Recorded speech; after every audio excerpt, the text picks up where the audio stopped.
A single father drowning in debt. A billionaire CEO fighting for her child. One impossible offer that will change everything. Marry me for 1 year and I'll pay you $200,000. What starts as a cold contract becomes something far more dangerous because some deals cost more than money and some marriages become real when you're not looking.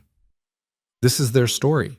Stay with me until the end, hit that like button, and comment your city so I can see how far this story travels.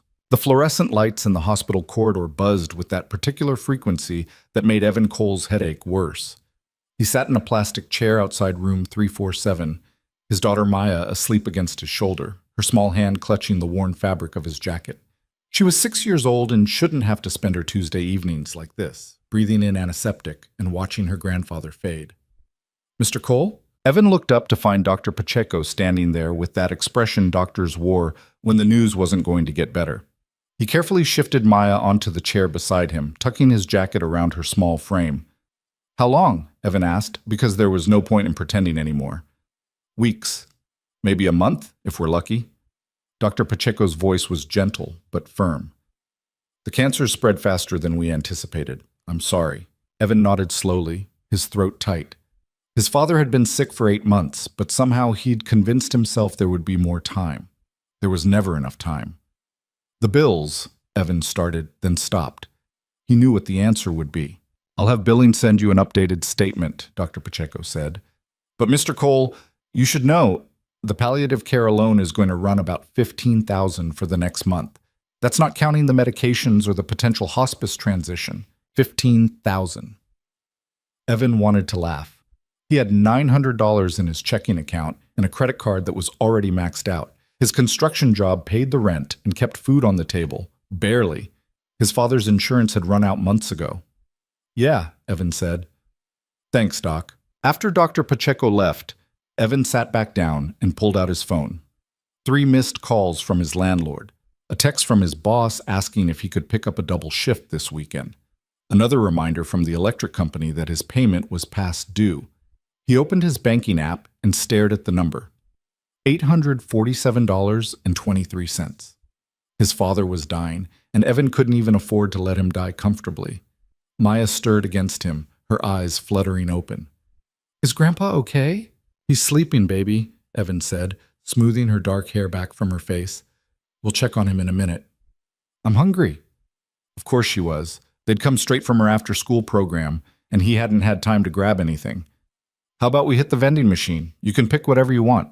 Her face lit up the way only a 6-year-old's could over processed snacks from a hospital vending machine. As they walked down the corridor, Maya's hand tight in his, Evan tried to calculate how many more shifts he could possibly pick up without completely falling apart. The vending machine ate his last $5 bill without dispensing anything. Evan closed his eyes and counted to 10. It's okay, Daddy, Maya said, tugging on his hand. I'm not that hungry.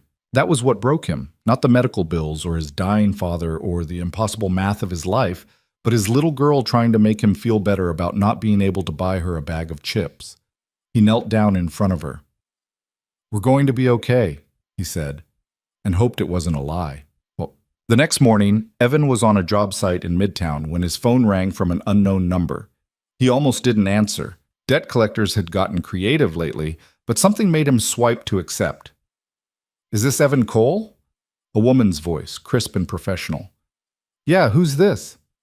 My name is Patricia Vance. I'm calling on behalf of Sabrina Vale. Ms. Vale would like to meet with you this afternoon at 2 o'clock. Are you available? Evan pulled off his work gloves, confused.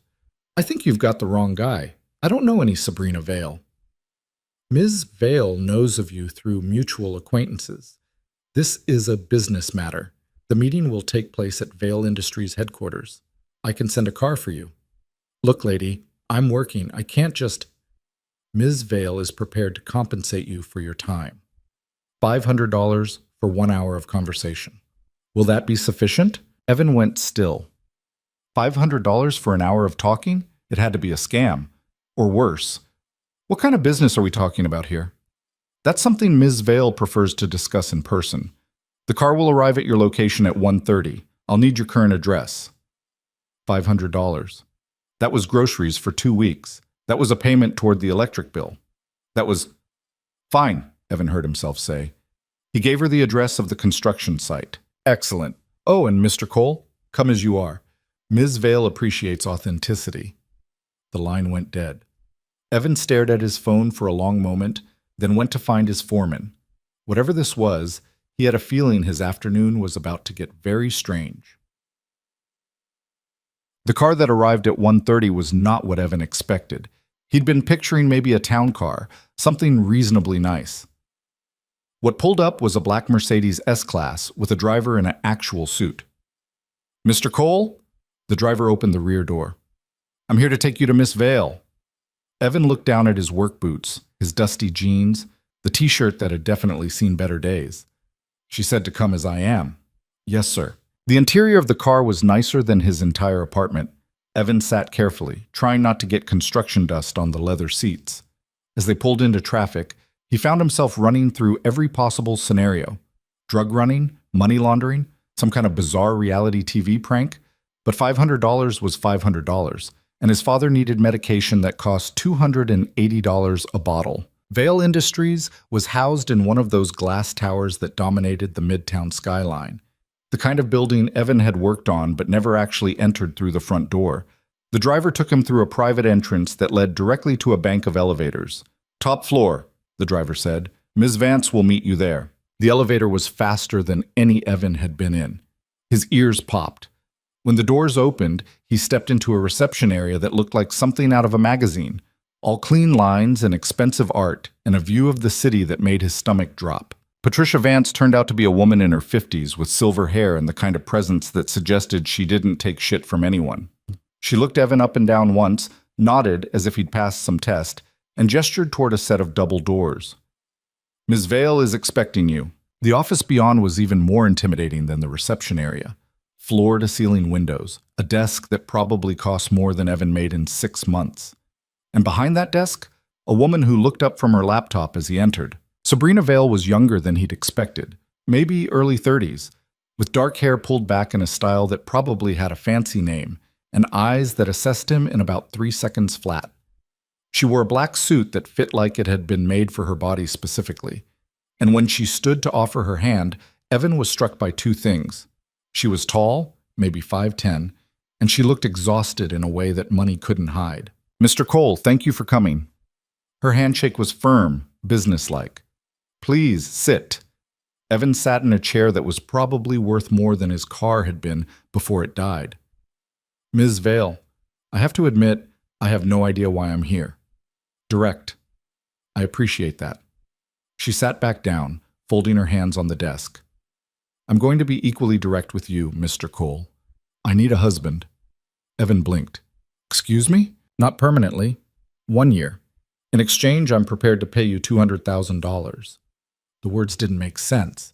Evan heard them individually, but strung together they formed something impossible. I'm sorry, did you just... I need to be married to maintain custody of my daughter. Sabrina's voice was completely calm, like she was discussing a business merger and not proposing to a stranger. I'm in the middle of a custody battle with my ex-husband. James is trying to prove I'm an unfit mother because I prioritize my career. His lawyers are painting a picture of a cold, absent parent. A stable marriage would significantly improve my position. So hire a lawyer, or, I don't know, actually date someone? I have the best lawyers money can buy. They're the ones who suggested this approach. Sabrina pulled out a folder and slid it across the desk. As for dating, I don't have time to develop a genuine relationship, and I'm not interested in one. What I need is a business arrangement with clear terms and boundaries. Evan opened the folder. Inside was what looked like a contract, dense with legal language, along with several pages of background information. On him. You investigated me. Of course I did. I'm not an idiot, Mr. Cole. Sabrina's tone was matter of fact. You're 32 years old. You work construction. You're a single father raising a 6-year-old daughter. Your wife died 4 years ago in a car accident. You have no criminal record, no history of substance abuse, no concerning patterns. You're drowning in medical debt because your father has stage 4 pancreatic cancer. You're about to lose your apartment because you're 2 months behind on rent. You're exactly what I need. Evan's jaw tightened. Hearing his life reduced to bullet points by the stranger made him feel exposed in a way he hated. And what exactly do you need? A man who's stable, presentable, and desperate enough to agree to this. She said it without cruelty, just stating facts. You need money. I need legitimacy. The arrangement benefits both of us. What about your daughter? Evan asked. You're going to bring a stranger into her life? Something flickered in Sabrina's eyes, the first real emotion he'd seen from her.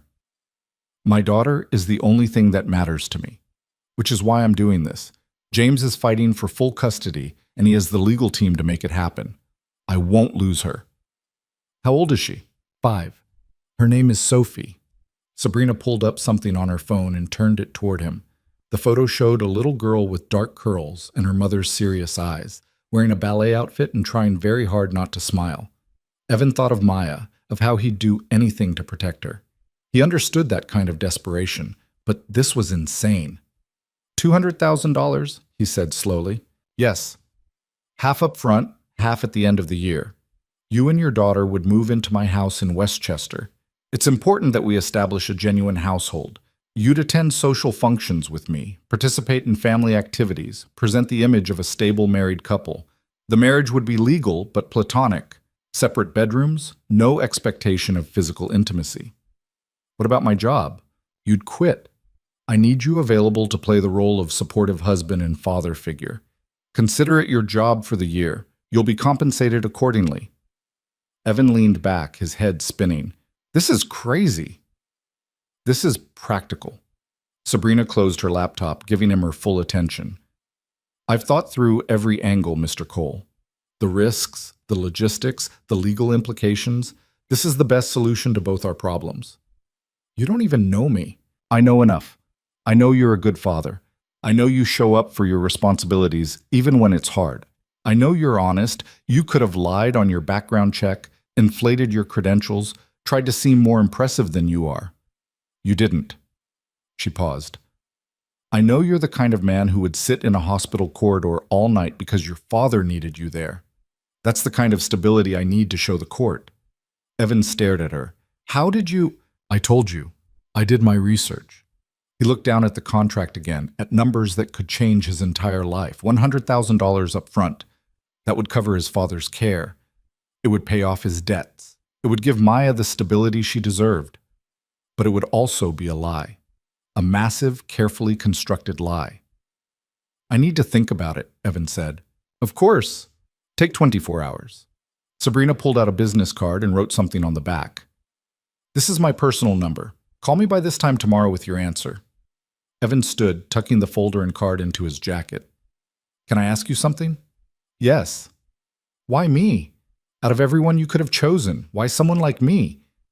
Sabrina met his eyes, and for the first time since he'd walked into her office, she looked almost human, almost vulnerable.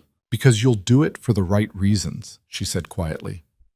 You'll do it for your daughter and your father.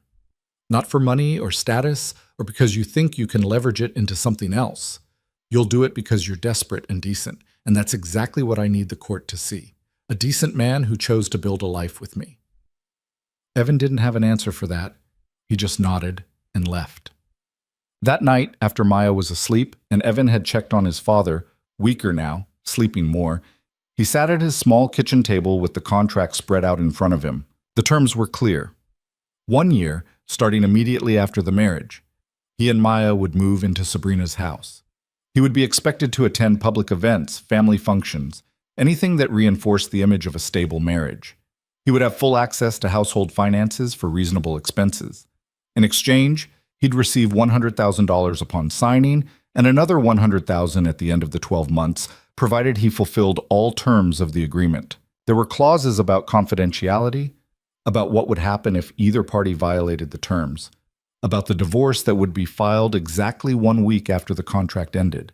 It was all very cold, very clinical, very much a business transaction. Evan thought about Maya's face when the vending machine had eaten their last $5. He thought about his father's medical bills stacking up. He thought about the eviction notice he'd shoved in a drawer because he couldn't bear to look at it. He thought about what it would be like to lie for an entire year. To look people in the eye and pretend to be in love with a woman he didn't even know. To let his daughter believe in a family that was just an arrangement. But then he thought about the alternative. About watching his father die in pain because he couldn't afford proper care. about Maya growing up in a car, or worse, in the system if he couldn't keep things together. At midnight, Evan picked up his phone and dialed the number Sabrina had given him. She answered on the second ring. "Mr. Cole." "I have conditions," Evan said. "I'm listening. My daughter doesn't know this is fake. As far as Maya's concerned, this is real. I'm not going to tell a 6-year-old that Daddy's pretending to be married for money." "Agreed. Sophie won't know either." "I want my own account for the money. I make the decisions about how it's spent. That's literally the point of paying you. And if at any point this starts hurting my daughter, if she's confused or scared or unhappy, I'm out. Contract or no contract." There was a pause. Then Sabrina said, "I have the same condition regarding Sophie. Their well-being comes first. We're in agreement." "Then I need you to understand something, Ms. Vale." Evan's voice was steady. "I'm doing this for my family. Not because I like you or trust you or think this is anything other than completely insane. I'm doing this because I'm out of options. But if you treat my daughter with anything less than respect, if you make her feel small or unwanted or like she's a burden, we're done. Money or no money." "Noted.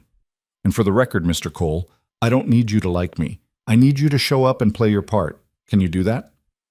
Evan closed his eyes, thought of Maya, thought of his father, thought of the crushing weight of bills he couldn't pay and a future that looked darker every day. "Yeah," he said, "I can do that." "Good. I'll have Patricia send over the paperwork. We'll schedule the wedding for this weekend. Small ceremony, just what we need for the legal documentation. Patricia will handle your move to Westchester. Oh, and Mr. Cole?" "What?" "Welcome to the family." The line went dead. Evan sat in his dark kitchen for a long time, staring at the contract that was about to change his life, and wondered if he'd just made the biggest mistake of his life, or the only choice he had left. The wedding happened 72 hours later in a courthouse downtown.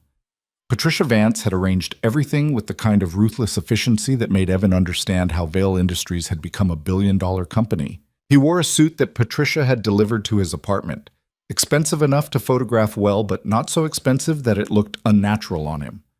Sabrina wore cream, simple and elegant, and looked at him across the courthouse lobby like he was a business associate she was meeting for the first time. "Ready?" she asked. "Not even a little bit." "Good. That makes 2 of us." They'd left the girls with their respective babysitters.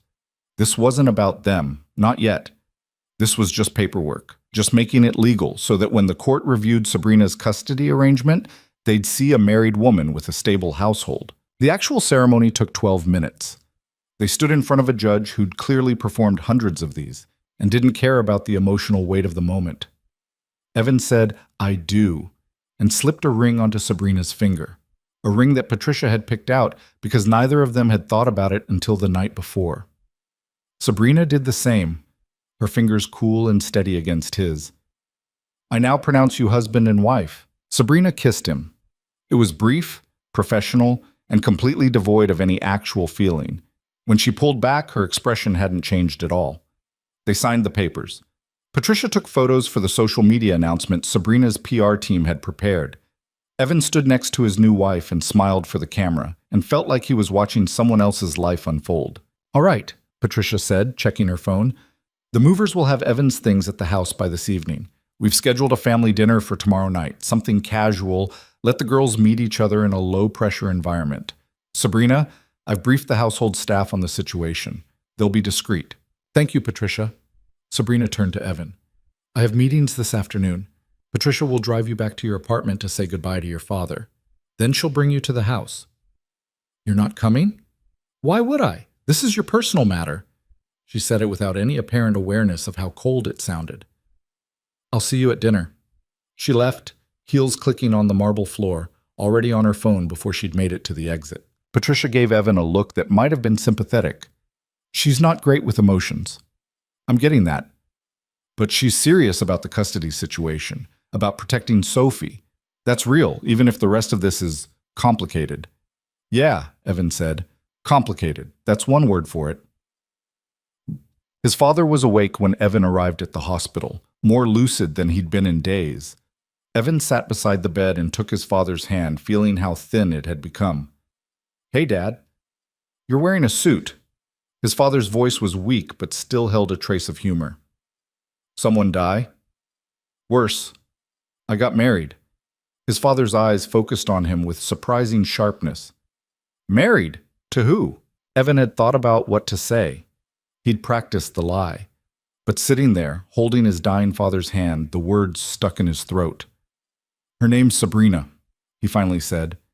It happened fast, really fast. But she's good, Dad. She's going to help us. Does Maya like her? They haven't met yet. That happens tomorrow. His father studied him for a long moment. You're scared. Yeah, that's how you know it matters. His father squeezed his hand weakly. Your mom and I, we were terrified. 22 years old, no money, no plan, but we showed up for each other every day. That's all marriage is, Ev. Showing up. Evan felt something tight in his chest. I'll show up. Then it'll be okay. His father closed his eyes, exhausted from the brief conversation. Bring her to meet me. I want to tell her what an enormous pain in the ass you were as a teenager. I will, I promise. But even as he said it, Evan knew it was another lie. His father didn't have weeks left, maybe days. And Sabrina Vale had no interest in meeting the dying man who was only a variable in her custody equation. The house in Westchester was exactly what Evan had expected. Enormous, perfectly maintained, completely impersonal. He pulled up the long driveway in Patricia's car and stared at the 3-story colonial that was about to become his home for the next year. The staff knows you're arriving, Patricia said. Maria is the house manager. She'll show you and Maya to your rooms. Your things should already be unpacked. Rooms? Plural? You have a bedroom in the east wing. Maya has her own room next to yours. We've decorated it based on the preferences you indicated. There's a playroom on the second floor that she'll share with Sophie. Evan rubbed his face. This is insane. Yes, but it's also 7 bedrooms, 6 bathrooms, a pool, and enough space that you won't feel like you're on top of each other. Try to focus on the practical benefits. Maya had been quiet since Evan picked her up from school and told her they were moving. She sat in the back seat now, clutching her stuffed elephant and looking out at the massive house with wide eyes. Daddy, is this where we're going to live? Yeah, baby. This is our new home. It's really big. Yeah, it is. Does it have a yard? A huge one. Come on, let's go check it out. Maria turned out to be a woman in her late 50s with kind eyes and an efficient manner. She took one look at Maya's nervous face and immediately knelt down to her level. You must be Maya. I'm Maria. I help take care of the house. Are you hungry? I made cookies this afternoon. Maya looked at Evan for permission. He nodded. Okay, Maya said softly. As Maria led them through the house, past rooms that Evan couldn't begin to name, through a kitchen that was bigger than his entire old apartment, he felt the weight of what he'd agreed to settling on his shoulders. This wasn't his world. He didn't belong in a place with a media room and a wine cellar and probably a panic room somewhere. Their rooms were on the second floor. Maya's was painted a soft purple, with a bed that looked like something from a princess movie and shelves already stocked with books and toys. Ms. Vale wanted Maya to feel welcome, Maria explained. If there's anything she needs, anything at all, you just let me know. Maya was already exploring, running her hands over the soft bedding, peeking into a closet that was probably bigger than her old bedroom. Evan's room was next door, connected by a bathroom. It was tastefully decorated in neutrals, masculine without being aggressively so.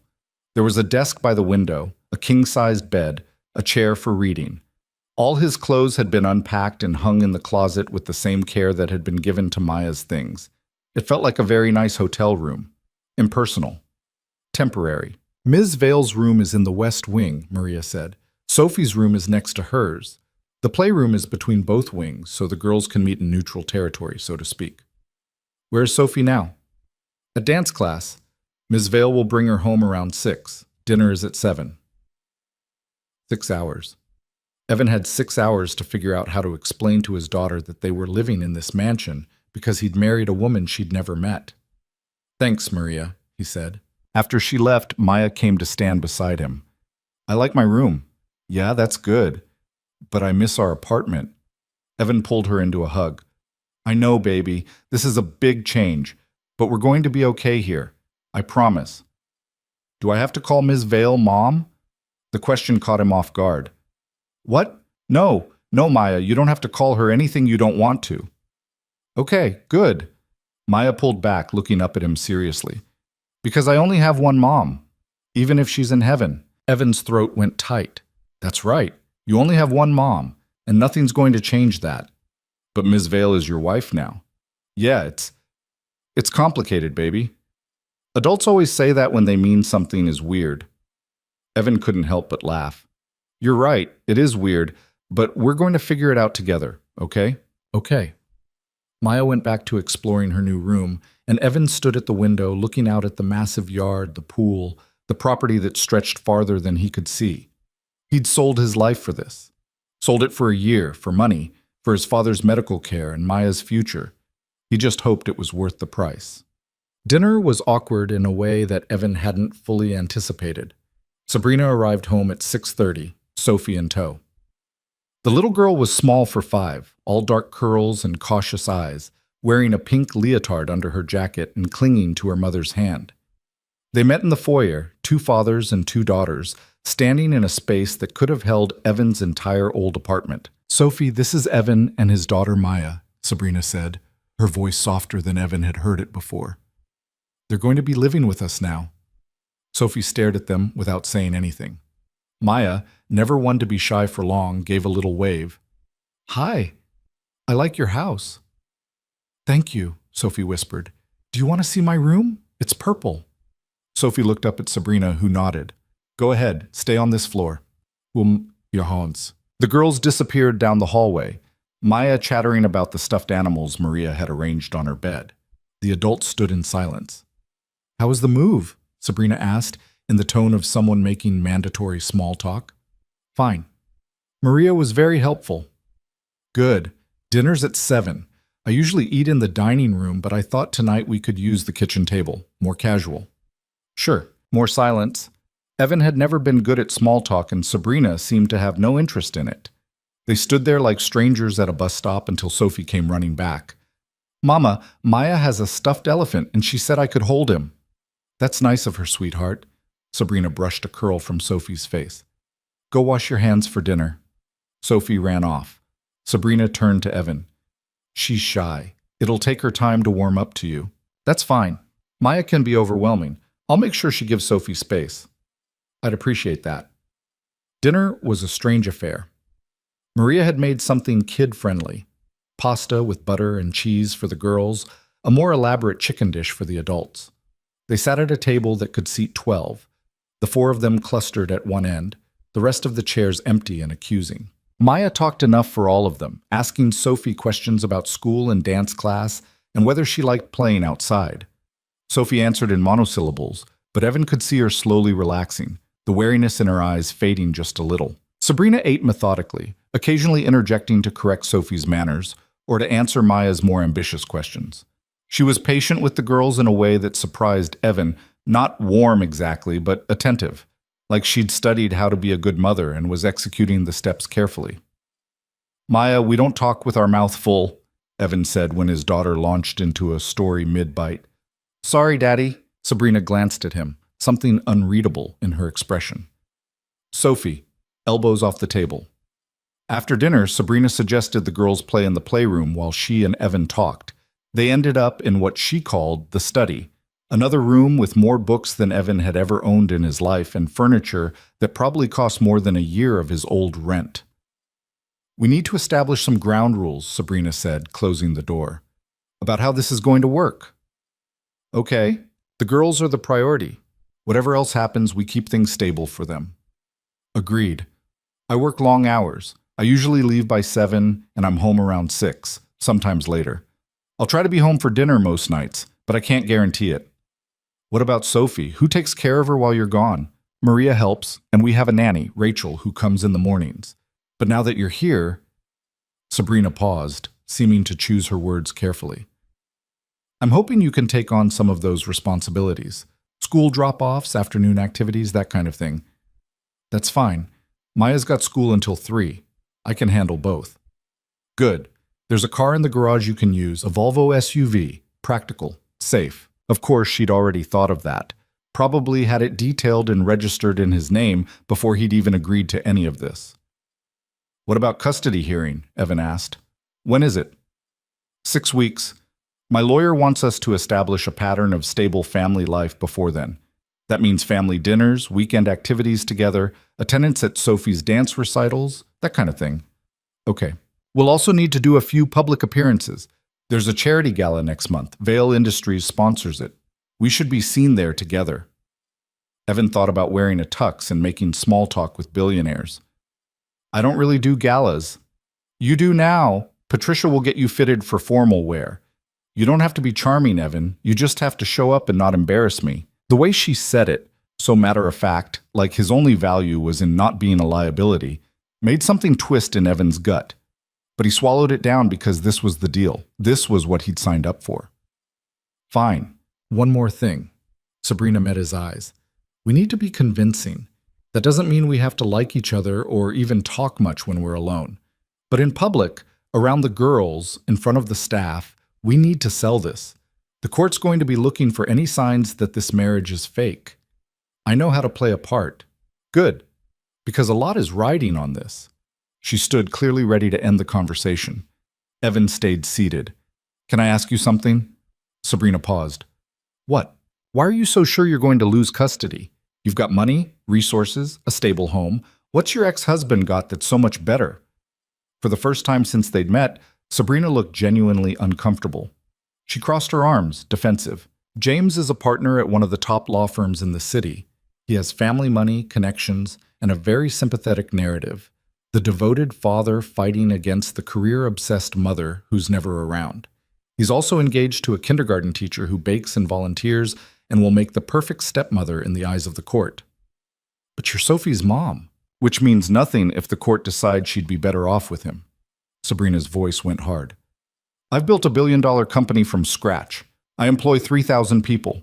I've revolutionized medical device manufacturing, but none of that matters because I'm not home by 5 o'clock every day to make cookies. Evan heard the anger there, buried under the control. That's bullshit. Welcome to family court. Sabrina walked to the door, then stopped. Look, I'm not going to pretend I'm mother of the year. I work too much. I'm not great at the emotional stuff. But Sophie is mine, and I'm not letting James take her just because his fiancée fits society's picture of what a mother should be better than I do. Then we'll make sure that doesn't happen. Sabrina looked at him for a long moment. You actually mean that? I told you, I'm here for the right reasons. Your daughter deserves to stay with her mother. We'll make the court see that. Something shifted in Sabrina's expression, not quite trust, but maybe the beginning of it. Thank you. After she left, Evan sat in the study for a while, looking at the life he'd walked into. A mansion, a fake marriage, a billionaire who didn't know how to be soft, and a little girl who needed her anyway. He thought about his father, about how he'd said marriage was just about showing up. Maybe that was true even when the marriage wasn't real. Maybe especially then. The first week in the mansion felt like living in a museum where Evan wasn't supposed to touch anything. He woke up every morning in a bed too big for one person, in a room too quiet, and had to remind himself that this was real. That he'd actually married a stranger for money and moved his daughter into a house with more bathrooms than his old apartment building had units. Maya adapted faster than he did. By day 3, she'd mapped out every room, discovered the pool house, and declared the kitchen her favorite place because Maria let her help make cookies. Sophie remained cautious, watching Maya's enthusiasm from a distance, like she wasn't sure if she was allowed to join in. Evan tried to establish some kind of routine. He got both girls up in the morning, made them breakfast while Sabrina drank coffee and reviewed reports on her tablet, then drove them to their respective schools in the Volvo that still smelled new. He'd pick them up in the afternoon, supervise homework at the kitchen table, and try to facilitate some kind of bonding between two little girls who had nothing in common except that their parents had made a very strange decision. Sabrina was barely there. She left before 7 every morning and came home after 6 most nights, sometimes later. When she was home, she was present with Sophie in a way that was careful and deliberate, asking about her day, checking her homework, sitting through 15 minutes of ballet practice in the living room. But there was a stiffness to it, like Sabrina was following a script for how to be a good mother and couldn't quite make it look natural. On Thursday of that first week, Evan was in the kitchen making dinner when Sabrina came home early. She stopped in the doorway, surprised to find him at the stove. You cook? Yeah, is that a problem? No, we have Maria for that. Maria has the night off. And I can't eat takeout every night. Evan stirred the pasta sauce. It's nothing fancy, just spaghetti. Sabrina set her briefcase down, loosening her collar. She looked exhausted, the kind of tired that went bone deep.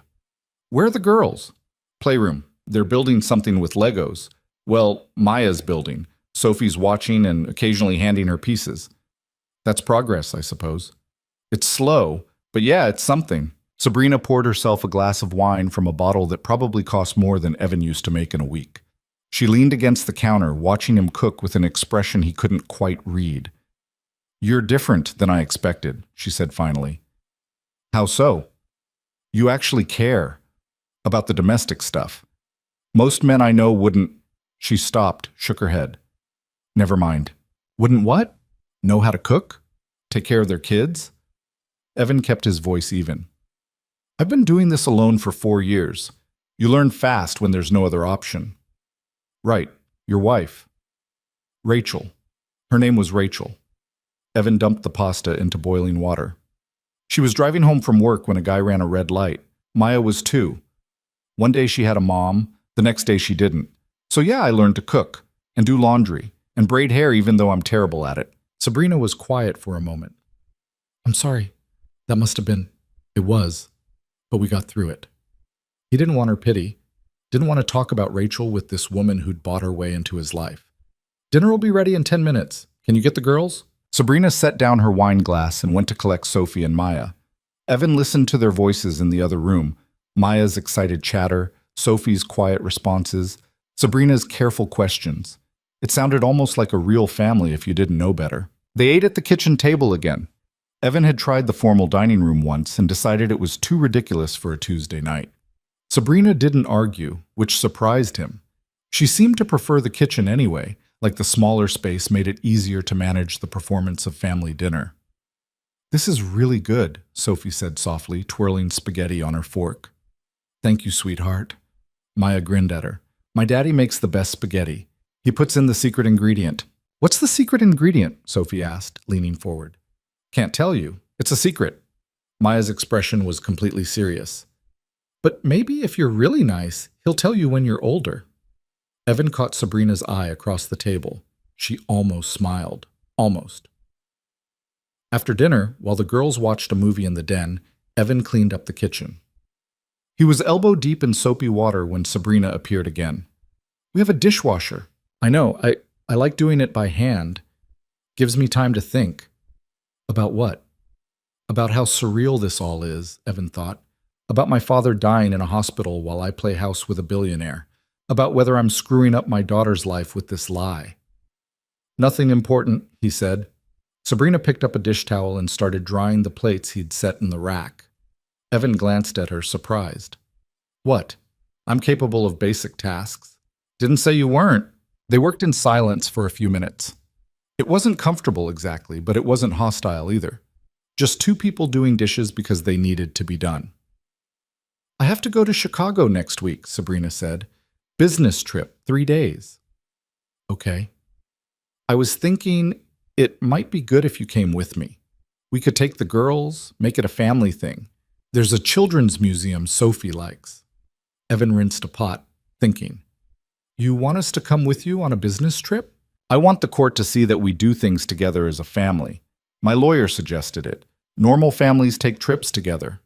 Right, normal families. Evan dried his hands. What about Sophie's school? Maya's? It's just 3 days. They'll survive. That's not really how parenting works. You can't just pull kids out of school whenever it's convenient. Sabrina's jaw tightened. I'm aware of how parenting works. Are you? Because you're gone 12 hours a day, and when you are home, you look like you'd rather be anywhere else. The words came out harsher than Evan intended. Sabrina set down the dish towel, her expression going cold in a way that reminded him exactly who she was and who he wasn't. Careful, Evan. I'm just saying, if you want the court to believe this is real, maybe try actually being around sometimes. I have a company to run, 3,000 employees who depend on me. You have a daughter who depends on you too. Sabrina's face went very still. For a second, Evan thought she might fire back, might remind him that he was the hired help here, that his opinion on her parenting meant exactly nothing. But instead, she just looked tired. You think I don't know that? Her voice was quiet. You think I don't feel it every single day? The fact that I can't be what she needs? That no matter how hard I try, it's never enough? Evan hadn't expected that, hadn't expected the crack in her armor. I didn't mean, yes, you did, and you're right. I'm not good at this. I didn't have a great example growing up. My mother was more interested in her social calendar than her kids. I swore I'd be different, and instead She stopped, shook her head. I'm doing exactly what she did, building an empire and missing everything that matters. That's not true. Sophie knows you love her, does she? Because most of the time I feel like I'm just going through the motions, playing the part of a mother without actually knowing how to be one. Evan leaned against the counter. You know what Rachel used to say? She said parenting was just showing up and hoping you don't screw them up too badly. Nobody knows what they're doing. We're all just faking it and hoping for the best. Is that supposed to make me feel better? Kind of. Look, you're not going to win any Mother of the Year awards, but you're here. You come home for dinner. You watch her practice ballet even though you've got 100 emails waiting. That counts for something. Sabrina studied him for a long moment. Why are you being nice to me? I'm not being nice. I'm being honest. There's a difference. Most people aren't honest with me. They tell me what they think I want to hear. Well, I'm not most people. I'm the guy you're paying to pretend to be your husband. Might as well get some honesty out of the deal. That almost got a real smile out of her. Almost. Fair enough. So about Chicago, we'll go. But we're doing actual family stuff while we're there, not just showing up for photos and then disappearing into meetings. Agreed. I'll have Patricia book the flights and hotel. After Sabrina left to put Sophie to bed, Evan stood in the kitchen for a while, thinking about that conversation, about the woman behind the CEO mask, the one who was just as lost as he was, trying to figure out how to make this work. Maybe they weren't so different after all. Both of them faking it, both of them desperate, both of them trying to protect their daughters from their own failures. The thought should have been depressing. Instead, it was almost comforting. The hospital called on Friday morning while Evan was dropping the girls at school. His father had taken a turn during the night. They needed him to come in. Evan's hands went numb on the steering wheel. He'd known this was coming, had been preparing for it, but knowing and being ready were two completely different things. He called Sabrina from the parking lot. She answered on the first ring, her voice crisp and professional. I need to go to the hospital. My father... I'll handle pickup. Go. Are you sure? I know you have... Evan, go. I'll take care of the girls. He made it to the hospital in 20 minutes that felt like hours. His father was unconscious, the machines around him beeping steadily, but somehow wrong. Dr. Pacheco met him in the hallway. We've made him comfortable. It's just a matter of time now. Hours, maybe a day. Evan nodded because speaking felt impossible. He went into the room and sat beside his father's bed and took his hand like he had 100 times before. But this time was different. This time he was saying goodbye. Hey, Dad, it's me. His voice cracked. I'm here. I'm not going anywhere. His father didn't respond, just kept breathing, shallow and labored, each breath a little harder than the last. Evan stayed there all day, holding his father's hand and talking to him about nothing and everything. About Maya, about the new house, about how weird it was to have a pool. He didn't mention Sabrina or the fake marriage or the money. Some lies were meant to stay buried. Around 4, his phone buzzed, a text from Sabrina. Girls are fine, take your time. Then another one, I'm sorry. Evan stared at those 2 words for a long time. He hadn't expected sympathy from her. Hadn't expected her to care about anything beyond how this affected the appearance of their arrangement. At 6:30, his father's breathing changed, got slower, more shallow. Evan squeezed his hand. It's okay, Dad. You can let go. I've got Maya. We're going to be okay. His father took one more breath. Then nothing. The machine started alarming. Nurses came in. Dr. Pacheco appeared with gentle hands and gentle words. Someone was talking to him about next steps and paperwork and arrangements, but Evan couldn't hear any of it over the roaring in his ears. His father was gone. He'd known it was coming, had been bracing for it for months, but somehow he still wasn't ready. Would never be ready. Evan sat in that hospital room for another hour, not ready to leave, not ready to face what came next. Finally, a nurse touched his shoulder gently. "Mr. Cole, is there someone we can call? Someone who can come get you?" Evan pulled out his phone with numb fingers and somehow managed to dial Sabrina's number. She answered immediately. "Evan?" "He's gone." His voice didn't sound like his own. "My father, he's... Where are you?" "Mount Sinai. But I can get home, I just need... Stay there, I'm coming." "You don't have to..." But she'd already hung up.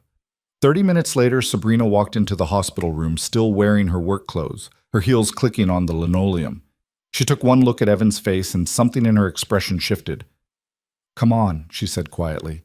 "Let's get you home." "I need to sign papers, make arrangements. We'll do it tomorrow. Right now you need to leave." Evan let her guide him out of the room, down the corridor, into the elevator. He moved like he was underwater, everything distant and muffled. Sabrina kept a hand on his elbow, steady and solid. In the car, her car, driven by her usual driver, she didn't try to make conversation, just sat beside him in silence while the city blurred past the windows. Evan was grateful for that. He couldn't have managed small talk right now. When they got back to the house, Maria met them at the door, her face sympathetic. "The girls are asleep. I fed them dinner and got them ready for bed." "Thank you, Maria." Sabrina turned to Evan. "You should eat something." "I'm not hungry." "You should eat anyway." "I said I'm not hungry." Sabrina didn't argue. She just walked to the kitchen and came back 5 minutes later with a sandwich and a glass of whiskey. "Eat what you can. Drink the rest." Evan took the glass because it was easier than arguing. The whiskey burned going down, sharp and real. "I'm sorry," Sabrina said, sitting across from him in the living room that was bigger than his old apartment. "About your father." "Yeah, me too." "Were you close?" "Close enough. He did his best after my mom died. Wasn't always great at it, but he showed up. That counted for something."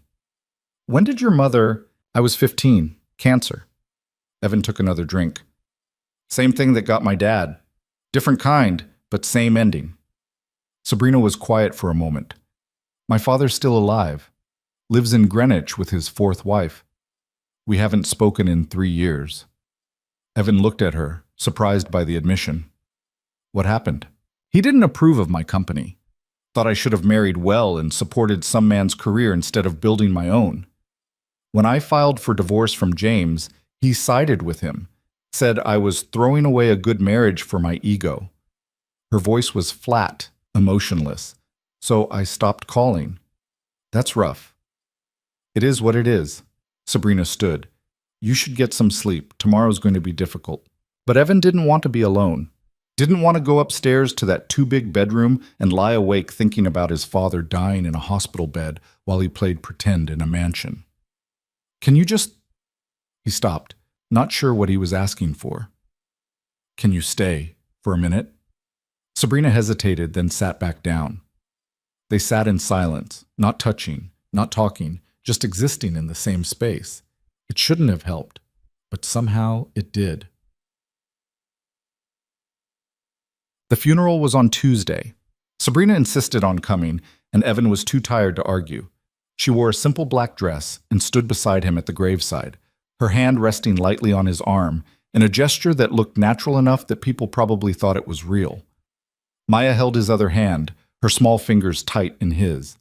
She'd cried herself to sleep the night he told her Grandpa was gone, and now she was trying very hard to be brave in a way that broke Evan's heart. There weren't many people there. His father had outlived most of his friends, and the rest of the family had drifted away over the years. A few guys from the old construction crew showed up, awkward in their suits, offering condolences that Evan accepted numbly. After the service, people came back to the house. Sabrina's house, though Evan was starting to think of it as their house in a weird way. Maria had arranged food, and people stood around making uncomfortable small talk the way people do at funerals. One of his father's old friends, Tommy, cornered Evan in the kitchen. "Your dad told me you got married. Quick, wasn't it?" "Yeah, when you know, you know." The lie came easier than Evan expected. "She seems nice. Fancy, but nice. Your dad said she's some kind of CEO." "Something like that." Tommy clapped him on the shoulder. He was proud of you, told everyone his son was doing real well. Married up, he said. Evan's throat went tight. His father had been proud of a lie, had died believing Evan had found someone real, someone who'd chosen him. After Tommy moved on, Evan found himself standing alone by the window, watching Maya and Sophie play quietly in the yard under Maria's supervision. The girls had been inseparable since his father died, Sophie's shyness melting away in the face of Maya's grief. Sabrina appeared beside him, holding 2 glasses of whiskey. She handed him one. "You're getting me drunk at my father's funeral?" "I'm getting you through your father's funeral. There's a difference." Evan took the glass. "Thank you. For today. For coming. You didn't have to." "Yes, I did. We're married, remember? This is what married people do." "Still, I appreciate it." They stood in silence for a moment, watching the girls through the window. "Sophie asked if we could adopt Maya," Sabrina said quietly. Evan looked at her, surprised. "What?" "This morning, she asked if Maya could be her real sister now. I didn't know what to tell her." "What did you say?" "That families come in all different shapes. That sometimes people choose to be family even if they're not related by blood." Sabrina took a sip of her drink. She seemed satisfied with that. Evan felt something shift in his chest. "She's a good kid, your daughter." "So is yours." Sabrina glanced at him. "They're getting close. That's good, right? For the custody hearing?" "Right. For the hearing." But Evan was thinking about what would happen after the hearing, after the year was up when they split everything apart and went their separate ways. The girls would lose each other, just when they'd found each other. He pushed the thought away. That was a problem for future Evan. Right now, he just had to get through today. The days after the funeral blurred together. Evan went through the motions, school runs, homework help, dinner preparation. But everything felt muted and far away. Sabrina didn't push him to talk about it. She just made sure he ate, reminded him to sleep, and took over more of the parenting duties without making a big deal about it. A week after the funeral, Evan was sitting in the study late at night when Sabrina found him. He'd been going through his father's things, the few boxes the hospital had released, and had gotten stuck looking at an old photo album. "Can't sleep?" she asked from the doorway. Something like that. She came in and sat in the chair across from him, tucking her legs under her. She was wearing pajamas, actual pajamas, not some fancy silk thing, just cotton pants and an old t-shirt. It was the most casual he'd ever seen her. "What are you looking at?" Evan turned the album so she could see. "My parents' wedding. They look so young." In the photo, his mother wore a simple white dress, and his father wore a suit that was probably borrowed. They were standing outside a courthouse, grinning at each other like they'd just won the lottery. "They got married at City Hall," Evan said. "Couldn't afford a real wedding. My mom used to joke that they spent more on the marriage license than on the ceremony." "Did they regret it, the small wedding?" "No.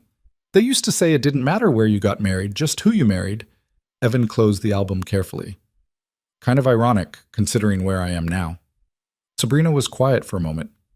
"Do you regret it? Agreeing to this?" Evan thought about the question honestly. "I don't know. My father died comfortable because I could afford his medication. Maya has a roof over her head and food on the table. So no, I don't regret those things. But this," he gestured around the study, meaning the house, the arrangement, all of it. "This isn't real. And sometimes I feel like I'm drowning in the lie." "I know what you mean." "Do you? Because you seem pretty comfortable with it." "I've had more practice." Sabrina leaned back. "You know what I think about every morning when I wake up? That today might be the day James finds proof that this marriage is fake. That today might be the day I lose Sophie because I was too desperate and too stubborn to see another way. He won't find proof. We're being careful. Are we? Because I'm pretty sure most real couples don't live like this. Separate wings of the house, barely speaking, treating each other like business associates. What do you want me to do? Pretend we're in love?" "Maybe. Yes. I don't know." Sabrina rubbed her face tiredly. "The hearing is in 3 weeks. My lawyer says we need to be more visible, more affectionate in public, more like an actual couple." "Meaning what, exactly?" "Meaning we need to act like we actually like each other. Can you do that?" Evan thought about the past 2 weeks. About Sabrina showing up at the hospital without being asked. About her sitting with him after the funeral. About the way she'd stepped up with the girls when he couldn't manage it. Yeah, he said. I think I can do that. Good, because there's a benefit this weekend. Something for children's literacy. We're expected to attend together. A benefit? Great. It's important, Evan. James will be there. This is our chance to show him that we're solid, that we're real. Then we'll show him.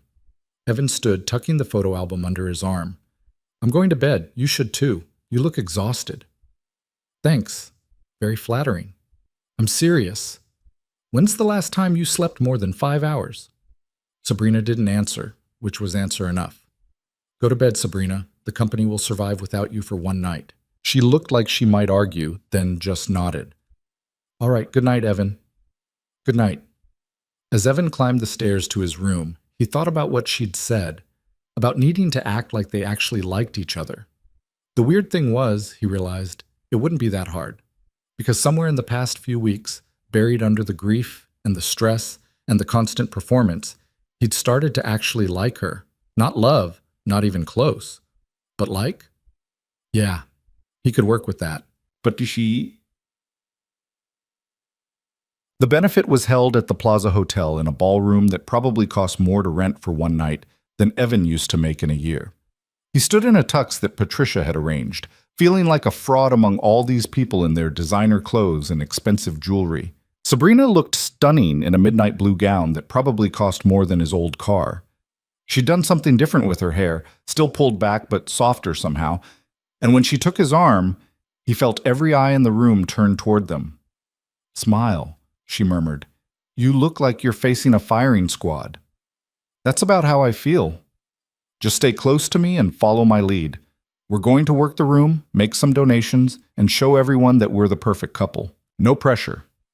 They moved through the crowd, Sabrina introducing him to people whose names Evan immediately forgot. CEOs, board members, philanthropists, all of them looking at him with barely concealed curiosity. The guy who'd landed Sabrina Vale, the construction worker who'd married the billionaire. He could see the questions in their eyes. What's his angle? What's she thinking? How long will this last? About an hour in, Evan spotted James across the room. He looked exactly like the kind of guy who'd end up with someone like Sabrina. Tall, polished, expensive suit, the smile of someone who'd never had to struggle for anything. He was talking to a blonde woman who must have been the kindergarten teacher fiancée, all sweetness and perfect hair. That's him? Evan asked quietly. Sabrina's hand tightened on his arm. That's him. He's looking at you. I know. Let him look. James started making his way toward them through the crowd, his fiancée in tow. Evan felt Sabrina's tension like a live wire. Sabrina, you look lovely. James's voice was smooth, practiced. And you must be the new husband. Evan Cole. Evan shook his hand, noting the way James squeezed just a little too hard. James Whitmore. I'd say it's nice to meet you, but that would be a lie. James smiled like he'd made a joke. This is my fiancée, Caroline. It's wonderful to meet you both, Caroline said with a smile that seemed genuine. We've heard so much about you, Evan. Have you? Evan kept his voice pleasant. All good things, I hope. James said you work construction? Caroline's tone was curious, not judgmental, which somehow made it worse. Worked. I'm taking some time off to focus on family right now. Oh, how lovely. It's so important for children to have a stable parent at home. Caroline looked at Sabrina. You must be so grateful to have someone who can handle the domestic side of things. I know how demanding your work is. The implication hung in the air, that Sabrina couldn't manage both, that she needed a man to pick up her slack, that she was failing as a mother. Before Sabrina could respond, Evan put his arm around her waist and pulled her closer. Actually, Sabrina's amazing. She runs a billion-dollar company and still makes it home for dinner most nights. Sophie's thriving. Both our girls are. Sophie's adjusting well to having a step-family? James's tone was sharp. That's surprising. She's usually so sensitive to change. She and Maya have become inseparable, Sabrina said coolly. It's been a very smooth transition. Really? Because when I pick her up for my custody days, she seems confused, upset. She misses you. That's natural. Or maybe she's struggling with all the upheaval. A new marriage, a new sister, a mother who's never around. Careful, James. Evan's voice dropped low enough that only their small group could hear. You're at a charity event. Probably not the place to air custody grievances. James's smile went razor sharp. Of course. You're absolutely right. We should save that for court. He looked at Sabrina. 3 weeks. See you there. He walked away with Caroline, leaving a wake of tension behind them. Sabrina was rigid beside Evan, her jaw tight. I need air. Come on. He guided her through the crowd and out onto a balcony that overlooked Central Park. The spring air was cool, almost cold, and Sabrina wrapped her arms around herself. That went well, she said bitterly. He's an asshole. You're better off without him. Am I? Because he's got a point. I'm never there. Sophie does get confused. Maybe she would be better off with... Stop. Evan turned her to face him. Stop letting him get in your head. You're a good mother. Not perfect, but who is? You love Sophie. You show up for her. That's what matters. I married a stranger to keep her. What kind of mother does that? The kind who's desperate and scared and willing to do whatever it takes. That's not weakness, Sabrina. That's love. She looked up at him, her eyes bright with unshed tears. How do you always know what to say? I don't. I'm making it up as I go. Sabrina laughed, wet and shaky, and then she was crying, actually crying, tears running down her face while her careful makeup smeared. Evan pulled her into his arms without thinking, and she pressed her face into his shoulder and just let go. He held her while she cried, one hand rubbing circles on her back, the other cradling her head. Around them the city hummed and glittered, but in that moment it was just the two of them and the weight of everything they were carrying. I'm ruining your tux, Sabrina mumbled into his shoulder. I don't care. Patricia's going to kill me. This dress was custom. Then Patricia can bill me. Sabrina pulled back just enough to look at him, her mascara smudged and her lipstick gone, and somehow more beautiful than she'd been all night. Why are you being so nice to me? Because you need someone to be. And apparently, I'm your husband. Might as well act like it. Something shifted in her expression, surprise maybe, or something deeper that Evan couldn't name. They stood there on the balcony, close enough that he could feel her breathing, close enough that it would be easy to... We should get back, Sabrina said, stepping away. People will notice we're gone. Right, yeah. She used his handkerchief to fix her makeup as best she could, then straightened her dress and lifted her chin. The vulnerable woman from a moment ago disappeared, replaced by the CEO in armor. How do I look? Like you could buy and sell everyone in that room. Good, let's go remind them of that. They went back inside, and Evan watched as Sabrina worked the room with renewed energy, charming donors and making connections like the past 10 minutes hadn't happened. But every now and then, she'd glance at him across the room, and he'd see it, the crack in the armor, the woman underneath who was just barely holding it together. He'd see her.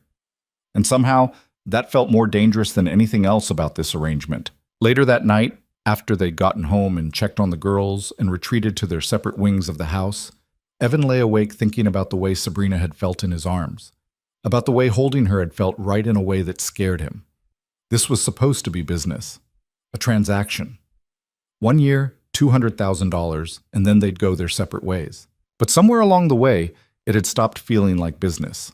Somewhere between his father's death and that moment on the balcony, something had shifted, and Evan had no idea what to do about it. The morning after the benefit, Evan woke to sunlight streaming through windows he still wasn't used to, and the sound of voices downstairs. He checked his phone, 8:30, which meant he'd overslept by his usual standards. The girls would be wondering where he was. He pulled on jeans and a t-shirt and headed downstairs, following the sound of laughter to the kitchen. What he found stopped him in the doorway. Sabrina was making pancakes, actually making them, standing at the stove with flour on her cheek and her hair pulled back in a messy ponytail, wearing yoga pants and an old Stanford sweatshirt. Maya and Sophie sat at the counter, giggling at something she'd just said. You have to flip it fast, Maya was explaining with the authority of a 6-year-old expert. Otherwise it gets stuck. Like this? Sabrina attempted a flip. The pancake folded in half and landed sideways on the griddle. Sophie dissolved into giggles. Mama, that's not right. I'm aware of that, thank you. But Sabrina was smiling, actually smiling, not the careful professional version, but something real and unguarded. Evan cleared his throat. Am I interrupting? All three of them turned. Sabrina's smile faltered slightly, replaced by something more cautious. You're awake. I thought I'd let you sleep in. I can see that. Since when do you make pancakes? Since this morning. It's not going well. She looked down at the misshapen disaster on the griddle. But the girls are being very patient with my learning curve. Daddy makes better pancakes, Maya announced, then seemed to realize how that sounded. But yours are good too, Ms. Sabrina. It's fine, your dad does make better pancakes. I've seen him in action. Sabrina scraped the failed attempt onto a plate. I was trying to surprise everyone with breakfast. Clearly, I should have stuck with my strengths, which are mergers and acquisitions, hostile takeovers, things that don't require spatial reasoning or timing. Evan crossed to the stove and examined her setup. You're using too much batter and the heat's too high. Here. He adjusted the burner, then took the ladle from her. Watch. He poured a smaller amount onto the griddle, waited for the bubbles to form, then flipped it smoothly. Perfect golden brown. Show off, Sabrina muttered, but there was no heat in it. Years of practice. Maya used to eat pancakes for every meal if I let her. I still would, Maya said. They ended up making breakfast together, Evan coaching Sabrina through the process while the girls offered commentary. It was strange and domestic and felt more real than anything they'd done so far. When they finally sat down to eat, at the kitchen table, not the formal dining room, it almost felt like they were actually a family. So what's everyone doing today? Sabrina asked, cutting Sophie's pancakes into smaller pieces. Can we go to the park? Maya asked through a mouthful of food. Don't talk with your mouth full, Evan said automatically. Sorry, but can we? Please? Sabrina looked at Evan, something uncertain in her expression. I don't have any meetings until this afternoon. We could all go. You want to go to the park? Evan didn't bother hiding his surprise. Why not? Normal families go to the park on Saturday mornings, don't they? Yeah, they do. Then we should too. She said it like she was making a business decision, but there was something else underneath. A genuine desire to try, maybe, to be the kind of mother who did things like go to the park. An hour later, they were at the Westchester Nature Preserve, watching the girls run ahead on the trail while they followed at a more sedate pace. Sabrina had changed into jeans and sneakers, and with her hair down and sunglasses on, she looked younger, less intimidating, almost approachable. They're good together, Evan said, watching Maya point out something in the trees to Sophie, who listened with rapt attention. They really are. Sophie's come out of her shell so much in the past few weeks. She used to be so withdrawn around new people. Maya has that effect. She could make friends with a brick wall. She gets that from you. Evan glanced at her, surprised. What makes you say that? You're easy to talk to. Even when I don't want to be talking, you make it, I don't know, less difficult. Sabrina watched the girls for a moment. I'm not good at this. The casual conversation thing, the getting to know you thing. James used to say I treated relationships like business negotiations. Did he have a point? Probably. I spent so much time building the company that I forgot how to be a person outside of it. By the time Sophie was born, I'd already turned into this corporate robot. I look at other mothers at her school, the ones who volunteer and host play dates and remember everyone's names, and I just feel like I'm from a different species. You're being too hard on yourself. Am I? Because I didn't know how to make pancakes this morning. My daughter is 5 years old and I've never made her pancakes. What kind of mother doesn't know how to make pancakes? The kind who's been busy building a billion-dollar company and employing 3,000 people. You can't be good at everything, Sabrina. But I should be good at this. Being a mother should come naturally. Instead, I have to study it like it's a hostile takeover strategy. Evan was quiet for a moment, watching the girls chase each other down the path. You know what Maya asked me last night? What? She asked if Sophie's mom liked her. She was worried that you were just being nice because you had to be, not because you actually cared. Sabrina stopped walking. She thinks that? Kids pick up on stuff. They know when adults are going through the motions. Evan met her eyes. But this morning, when you were making those terrible pancakes and laughing with them, that wasn't going through the motions. That was real. And that's what they need. Not perfection. Just you showing up and trying. Even when I fail spectacularly at basic cooking, especially then. Because it shows you're human, that you don't have all the answers. He started walking again. Maya's mom was great at a lot of things, but she couldn't keep a plant alive to save her life. Had a black thumb that killed everything she touched. Maya used to think it was hilarious. She still talks about it sometimes, how Mommy killed the cactus. How do you kill a cactus? No idea, but Rachel managed it. Evan smiled at the memory.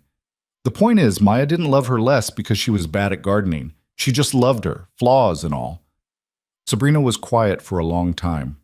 When she spoke again, her voice was soft. Thank you. For what? For not making me feel like a complete failure at this. You're not a failure. You're just figuring it out. We all are. They caught up with the girls at a clearing where other families had spread out on blankets for picnics. Maya and Sophie were watching a group of kids play frisbee, clearly wanting to join in. Can we play? Maya asked. We don't have a frisbee, Evan said. I might have one in the car, Sabrina said. Emergency kit. You have an emergency frisbee? Patricia insists on being prepared for any eventuality, including spontaneous frisbee needs. 10 minutes later, they were playing in the clearing, Evan and Sabrina taking turns tossing the frisbee to the girls. Sabrina was terrible at it, her throws going wild more often than not, but she kept trying. And when Sophie finally caught one after a dozen attempts, the look of pure joy on Sabrina's face was worth all the awkward throws. I caught it, Mama. Did you see? I saw. That was perfect, sweetheart. Maya ran over to high-five Sophie, and the two girls collapsed into giggles. Watching them, Evan felt something shift in his chest. This arrangement wasn't supposed to feel like this. Wasn't supposed to look like a real family having a real day in the park. But it did. And that scared him more than anything. Later, on the drive home, both girls fell asleep in the back seat. Sabrina drove while Evan sat in the passenger seat, watching the suburbs roll past. That was nice, Sabrina said quietly. Today. Thank you for suggesting we all go. I didn't suggest it. You did. Right, I did. She sounded surprised by that. I should do it more often, the family thing? Yeah, you should. The hearing is in 2 weeks. The abrupt change of subject caught Evan off guard. I know. My lawyer called yesterday. James's team is digging. They've interviewed neighbors, Sophie's teachers, people from my company. They're looking for any crack they can exploit. Have they found anything? Not yet, but they're persistent. Sabrina's hands tightened on the steering wheel. If they prove this marriage is fake, I lose everything, not just the custody case, the company, my reputation, everything I've built. James would make sure of it. They won't prove anything. We're careful. Are we? Because sometimes I forget we're pretending, like this morning, making pancakes, or just now at the park. It felt real. Maybe that's good. Maybe if it feels real to us, it'll look real to everyone else. Or maybe we're losing sight of what this actually is. A business arrangement with an expiration date. Evan looked at her profile, at the tension in her jaw, at the way she kept her eyes fixed firmly on the road ahead. Is that what you want? To keep remembering it's not real? I think it's safer that way. Don't you? He didn't answer, because the truth was, he didn't know anymore. Didn't know what was safer, keeping the walls up or letting them down. Didn't know which would hurt more in the end. When they got home, they carried the sleeping girls inside and put them down for naps. Evan was heading to his room when Sabrina called his name from her doorway. Can we talk for a minute? He followed her into her room, the first time he'd been inside it. It was bigger than his, decorated in creams and soft grays, with a sitting area by the window and a desk covered in files and laptop. Personal, but not overly so. Like everything else about Sabrina, it was carefully controlled. What's up? Evan asked. I need you to understand something. Sabrina crossed her arms, defensive. When this is over, when the year is up and we file for divorce, the girls are going to be hurt. Maya and Sophie. They're going to lose each other, and that's going to be painful. I know that. Do you? Because sometimes I watch you with them, the way you are with both of them, and I think you're forgetting this ends. That we're building something that's going to get torn down. What do you want me to do? Pull back? Stop caring about Sophie? No. Maybe. I don't know. Sabrina sat on the edge of her bed, suddenly looking exhausted. I'm trying to protect her from getting too attached, from being hurt when this falls apart, but I don't know how to do that without being cold to you, and I can't do that anymore. What changed? You showed up at the hospital when my father died. You held me while I cried at that benefit. You You're teaching me how to make pancakes and taking my daughter to the park like she's yours too. How am I supposed to keep walls up when you keep knocking them down? Evan sat in the chair across from her. Maybe you're not supposed to. Maybe the walls are the problem. The walls keep me safe. Or they keep you alone. There's a difference. Sabrina looked at him for a long moment. What are we doing, Evan? Really? I don't know, but I think we stopped pretending somewhere along the way. Or at least I did. That's dangerous. Yeah, it is. The contract says, I know what the contract says, but contracts don't account for... He stopped, not sure how to finish that sentence. For what? Feelings? Connection? The way his heart kicked up whenever she smiled at the girls? For what? Sabrina asked quietly. For things getting complicated. For two people who were supposed to stay strangers accidentally becoming something else. Friends? Maybe, yeah. Friends. But even as he said it, Evan knew it wasn't quite right. Friends didn't make his pulse race.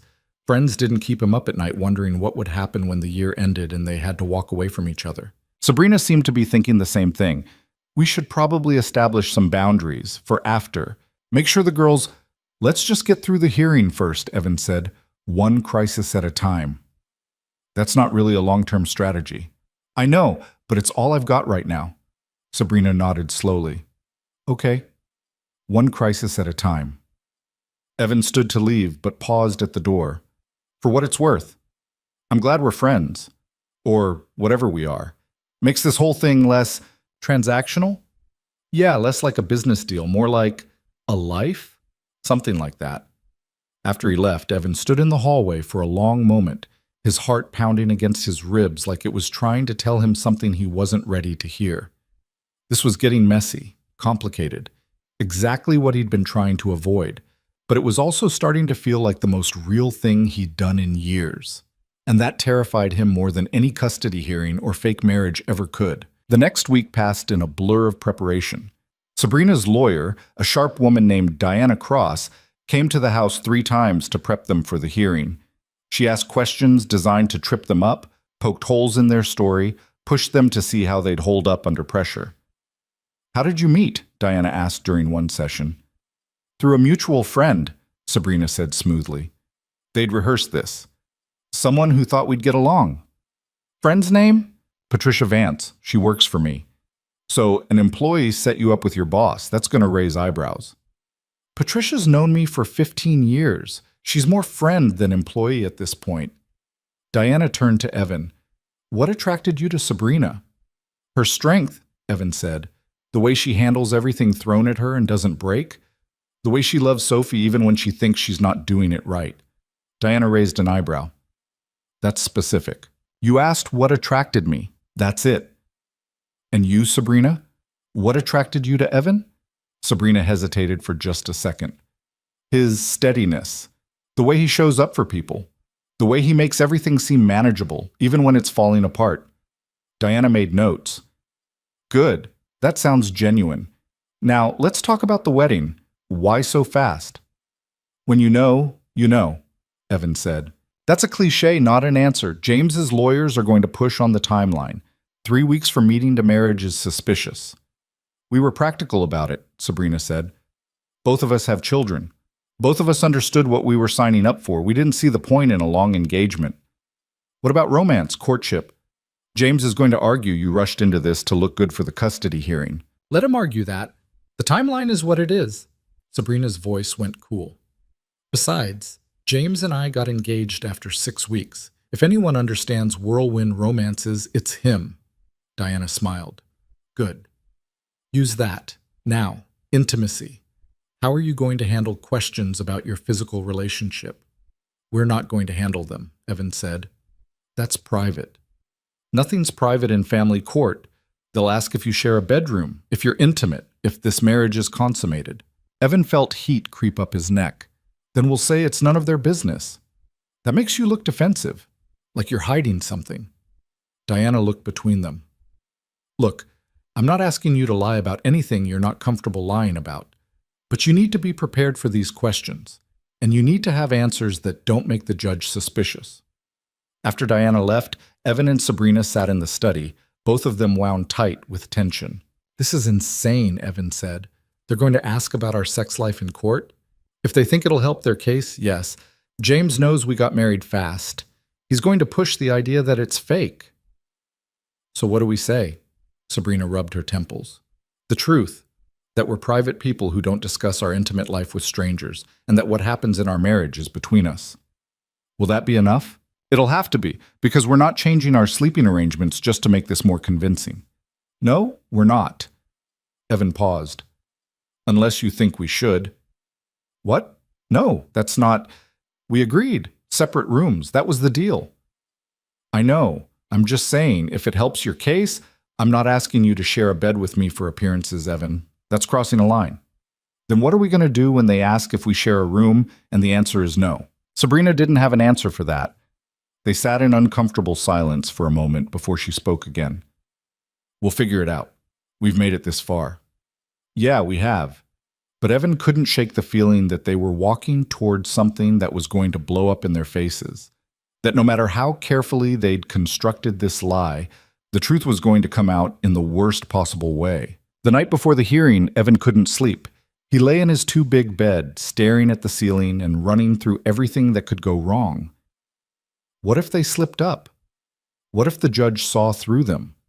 What if Sabrina lost Sophie because of him, because he wasn't convincing enough? Around midnight, he gave up on sleep and went downstairs to the kitchen. He was surprised to find Sabrina already there, sitting at the table with a glass of wine and a file folder. Can't sleep either? He asked. I keep going over Diana's notes, looking for holes they might exploit. You're going to drive yourself crazy. Probably, but it beats lying awake imagining worst-case scenarios. Evan poured himself a whiskey and sat across from her. We're going to be fine. We've practiced. We know our story. What if it's not enough? Then we'll deal with it. But Sabrina, you're a good mother. The judge is going to see that.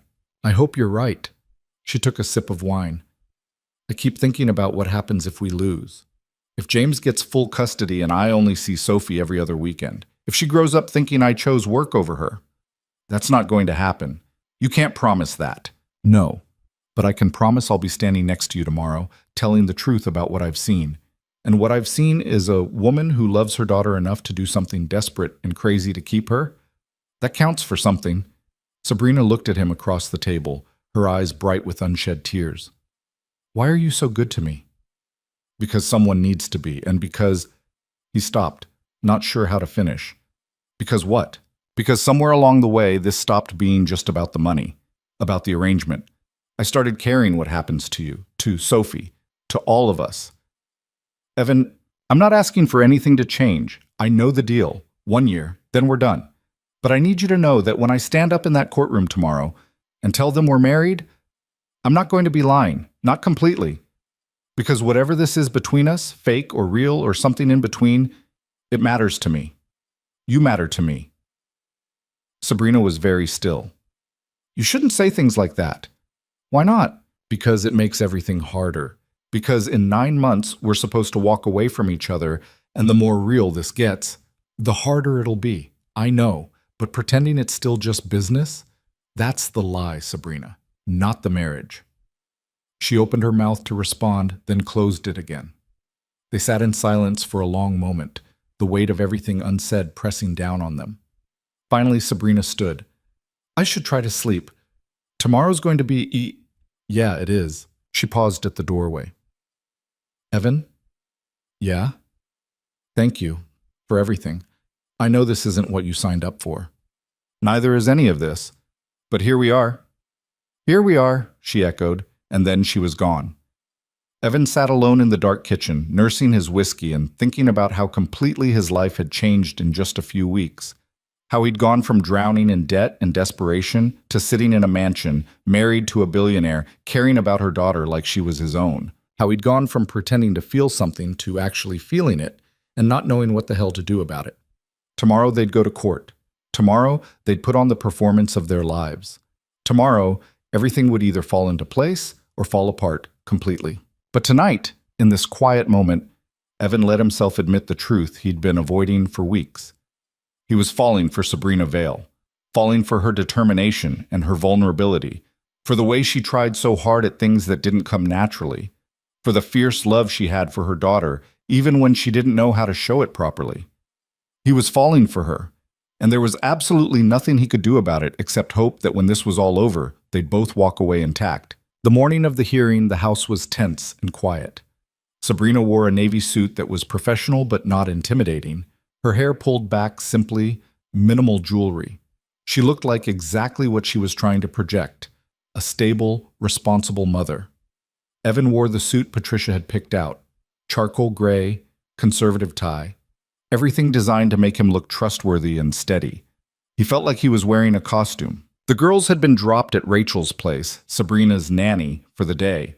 Sophie had clung to her mother at the door, sensing something was wrong. "It's just boring grown-up stuff, sweetheart," Sabrina had said, kneeling down to Sophie's level. "I'll be home by dinner. I promise." "You promise?" "I promise." In the car on the way to the courthouse, neither of them spoke. Evan could see Sabrina's hands trembling slightly as she gripped her phone, and he reached over to take one of them. She startled, then relaxed, her fingers curling around his. "We've got this," he said. "I know, I can't lose her, Evan. I can't." "You won't. We won't let that happen." The courthouse was a hulking stone building downtown, all authority and intimidation. Diana met them in the lobby, her expression professionally neutral. "Ready?" "As we'll ever be," Sabrina said. "Remember, let me do the talking unless you're directly asked a question. Stay calm. Don't let James or his lawyers rattle you. And whatever you do, don't lie. If you don't know something or don't remember, say so. Lying will destroy your credibility." They rode the elevator to the 4th floor in silence.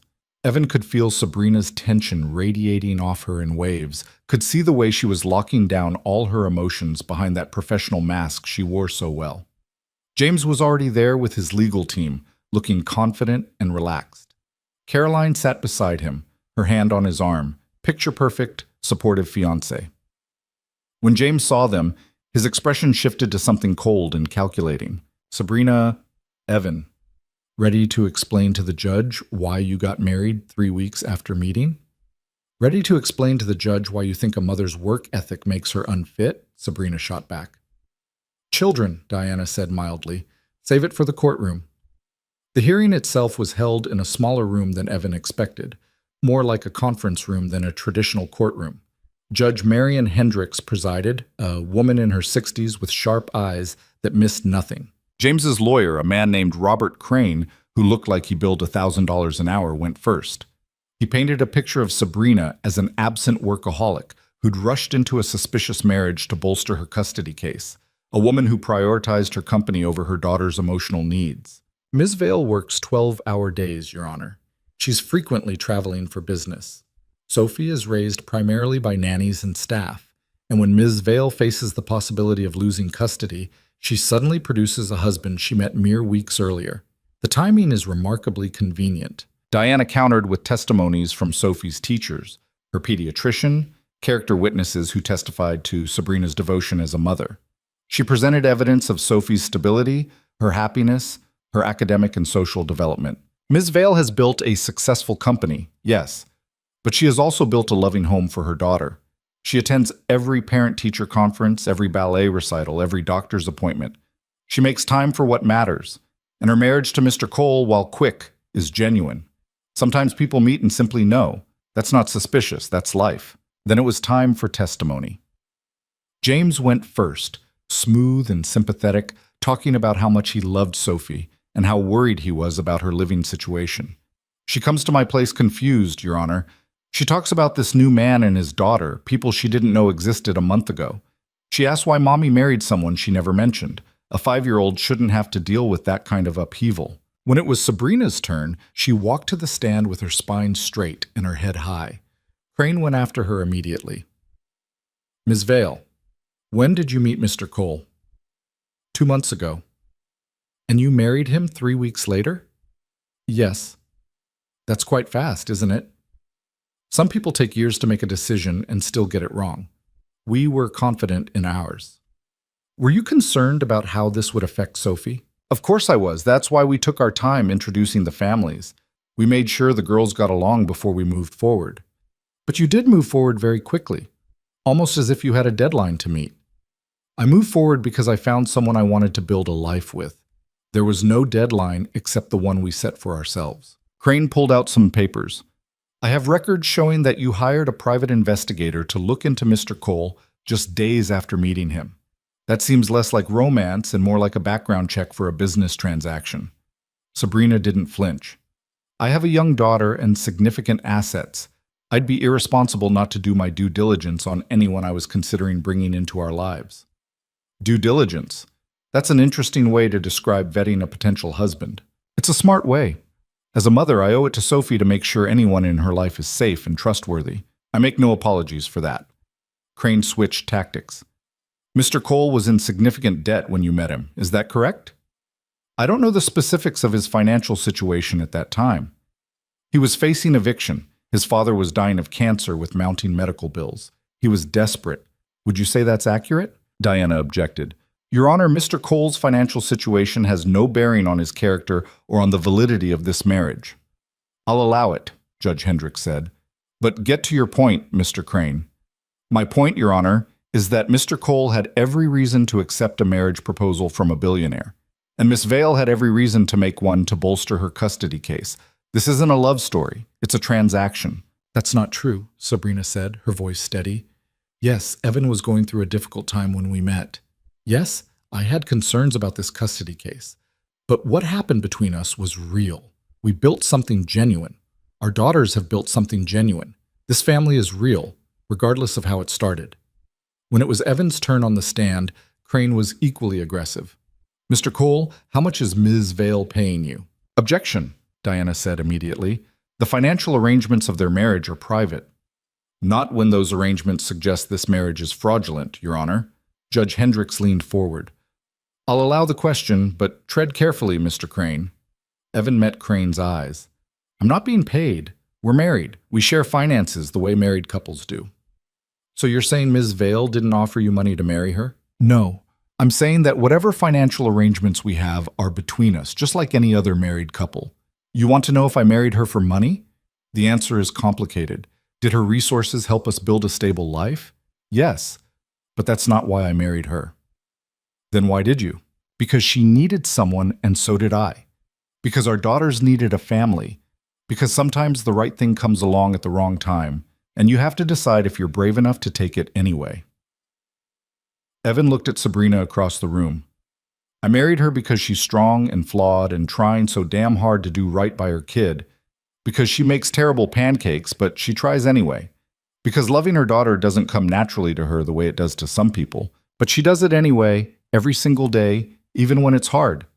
That's why I married her. The room was silent for a beat. Then Crane continued. That's a very pretty speech, Mr. Cole. But you're asking this court to believe that two people who knew each other for 3 weeks built a genuine marriage in just 2 months? I'm not asking the court to believe anything. I'm telling you what happened. Yeah, it was fast. Yeah, it was unconventional. But it's real. And Sophie is thriving because of it. That's what matters here.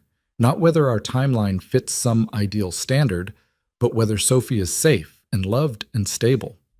She is. Anyone who spends 5 minutes with that little girl can see it. After testimony concluded, Judge Hendricks called a recess to review evidence and make her decision. Evan and Sabrina waited in a small conference room, the minutes stretching like hours. You did good up there, Diana said. Both of you. Genuine, emotional, believable. What are our chances? Sabrina asked. Hard to say. Hendricks is fair but conservative. She'll weigh Sophie's stability heavily. The fact that Sophie's teachers and pediatrician testified to her happiness works in our favor. But Crane made some strong points about the timeline. So we could still lose. We could. Or we could win. We'll know soon. Sabrina sat down heavily, all the fight going out of her suddenly. Evan sat beside her and took her hand. Whatever happens, don't. Don't try to make this better. If I lose her, you won't. You can't know that. No, but I believe it. I have to believe it. They sat in silence until the bailiff came to tell them the judge was ready. Walking back into that room felt like walking toward the edge of a cliff, not knowing if there was ground on the other side. Judge Hendricks looked at them both, her expression unreadable. This has been a difficult case. Both parents clearly love Sophie and want what's best for her. Mr. Whitmore has made compelling arguments about stability and consistency. Ms. Vale has demonstrated her commitment to her daughter despite significant professional demands.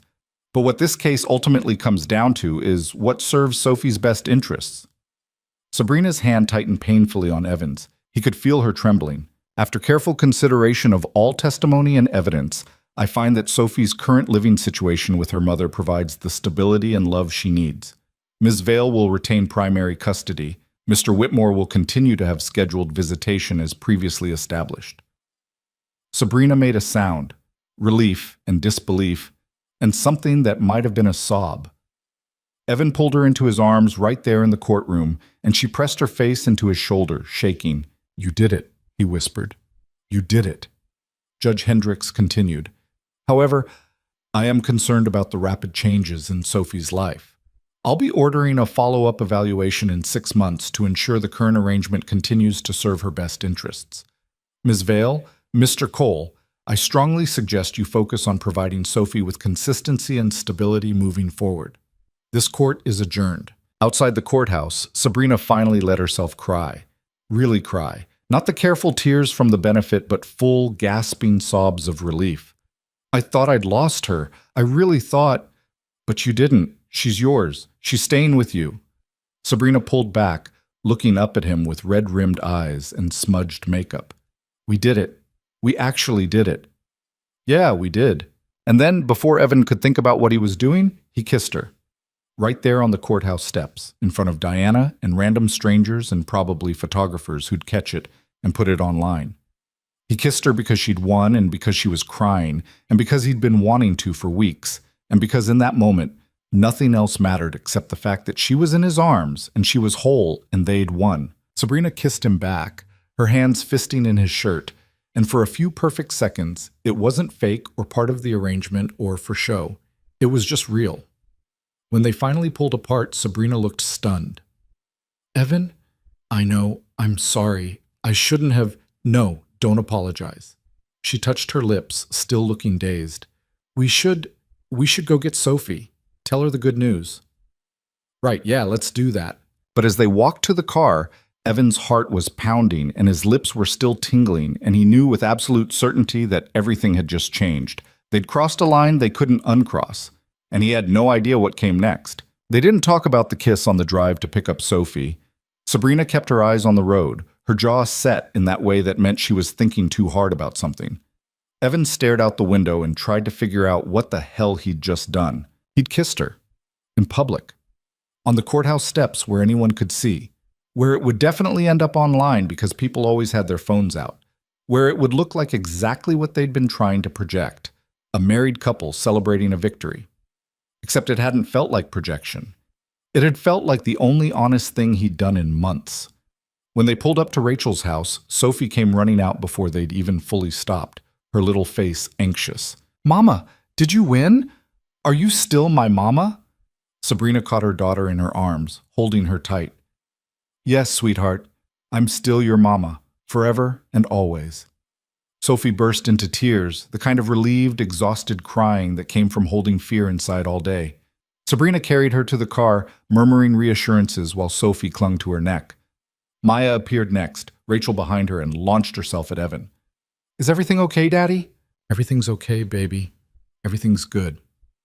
On the drive home, Sophie fell asleep in Sabrina's lap, exhausted from stress and relief. Maya chattered about her day with Rachel. They'd made cookies and watched movies and played in the yard. But Evan could see she was watching him carefully, checking to make sure he was really okay. Back at the house, they put both girls down for naps even though it was late afternoon. The emotional weight of the day had worn everyone out. Once the girls were settled, Evan found himself alone with Sabrina in the kitchen, the silence between them heavy with everything unsaid. "We should talk about what happened," Sabrina said finally, pouring herself a glass of water with hands that weren't quite steady. "The kiss." "Yes, the kiss." She set down the glass without drinking. We weren't supposed to—" "I know, I'm sorry. I got caught up in the moment." "Don't apologize. I kissed you back."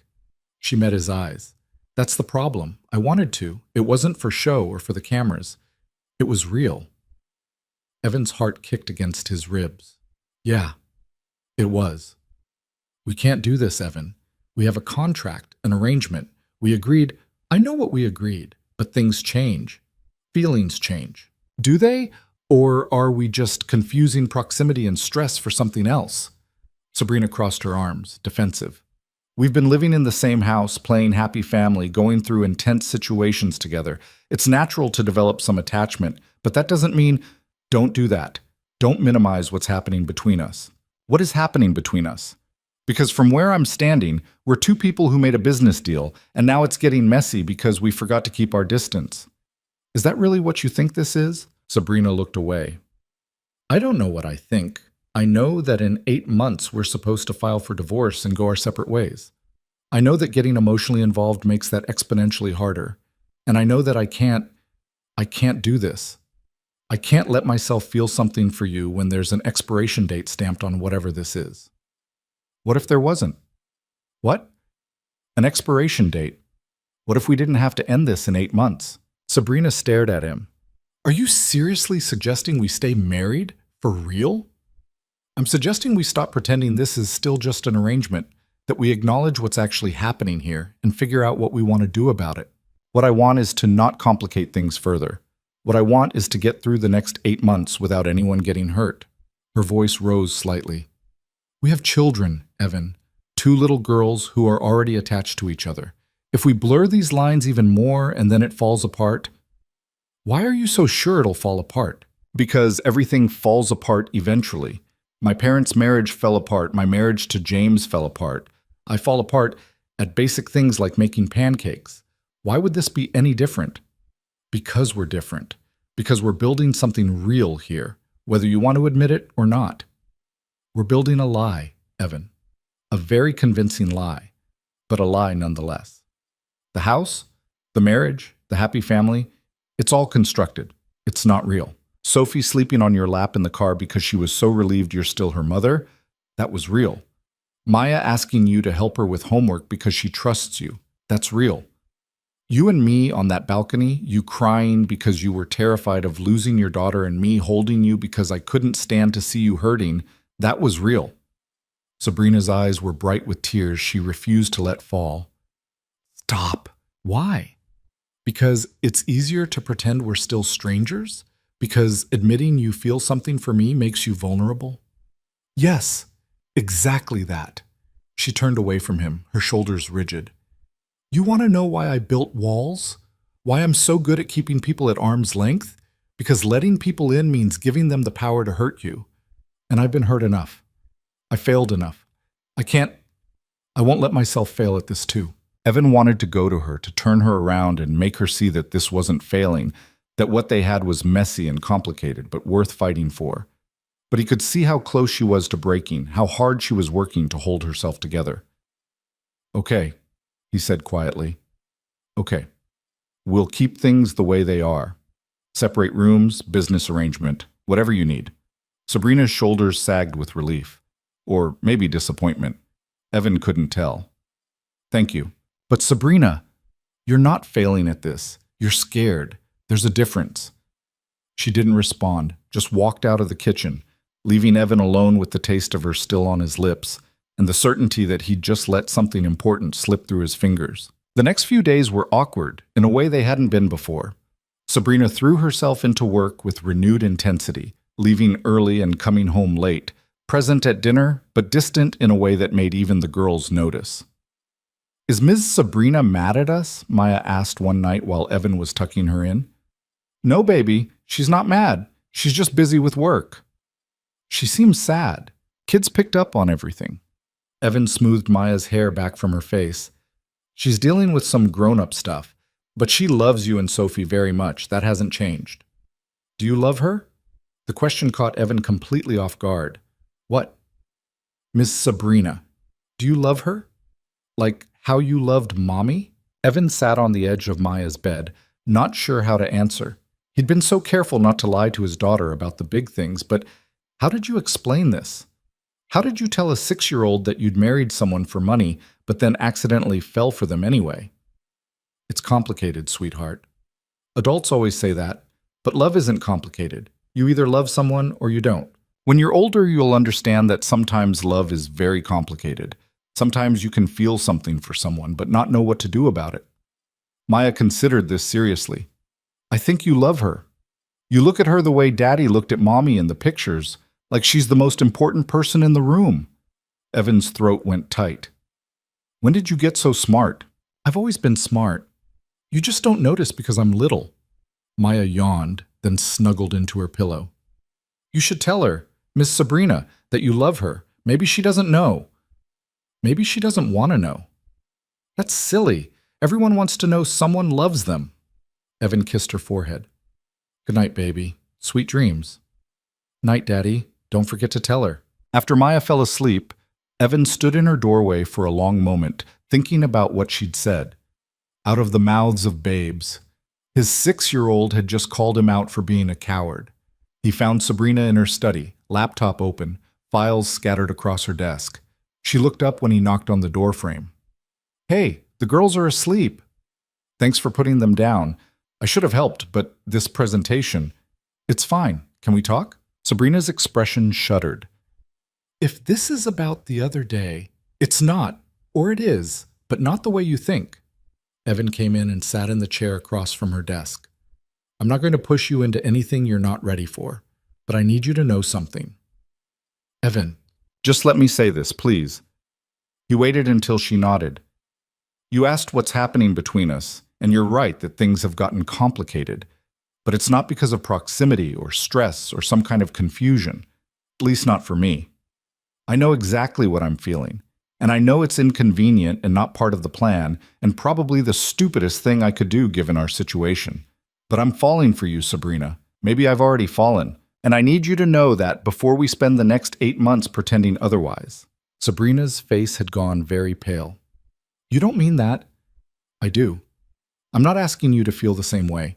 I'm not asking you to do anything about it. I just need you to know that when I'm with you, when I watch you with the girls, when you let your guard down for 5 seconds and let me see who you really are, that's when I feel it. That's when I know this stopped being pretend somewhere along the way. This is a terrible idea. Probably the worst I've ever had. We have a contract, an arrangement. I know. In 8 months, we're supposed to walk away from each other. I know that too. Sabrina stood abruptly, pacing to the window. So what are you suggesting? That we just, what? Start dating while we're already married, while we're living together and raising our daughters as sisters? I'm not suggesting anything. I'm just telling you the truth. What you do with it is up to you. She was quiet for a long time, her back to him, her reflection in the dark window unreadable. When she finally spoke, her voice was barely above a whisper. I can't give you what you want. I don't know how to be the person you need me to be. I'm not asking you to be anyone except who you are. That's enough. It's not, though. You want someone who can be soft and open and vulnerable. Someone who knows how to love properly. I'm not that person.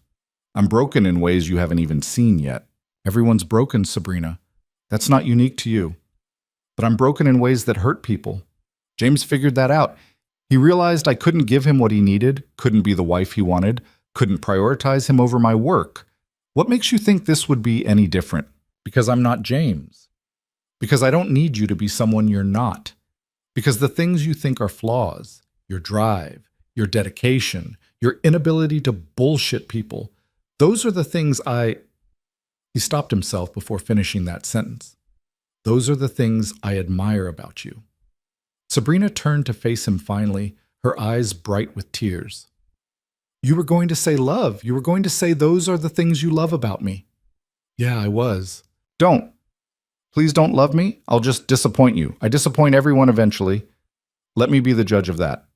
Evan, I'm serious. I can't do this. I can't let you love me and then watch it turn into resentment when you realize I'm never going to be enough. I've been through that once already. I can't go through it again. Evan stood, crossed to where she was standing, and took her hands in his. Listen to me. You are enough, exactly as you are. Terrible pancakes and workaholism and emotional walls and all. You're enough for Sophie. You're enough for me. The only person who doesn't think you're enough is you. A tear slipped down Sabrina's cheek. I'm scared. I know, me too. What if we try this and it doesn't work? What if we make things worse? Or what if we try it and it does work? What if we're better together than we are apart? That's a lot of what ifs. Life's full of them. You can either let fear make all your decisions, or you can take a chance on something that might be worth the risk. Sabrina looked up at him, and for the first time since the courthouse, her walls were completely down. He could see everything: the fear, the longing, the desperate hope that maybe this could actually work. "I don't know how to do this," she whispered. "I don't know how to let someone in."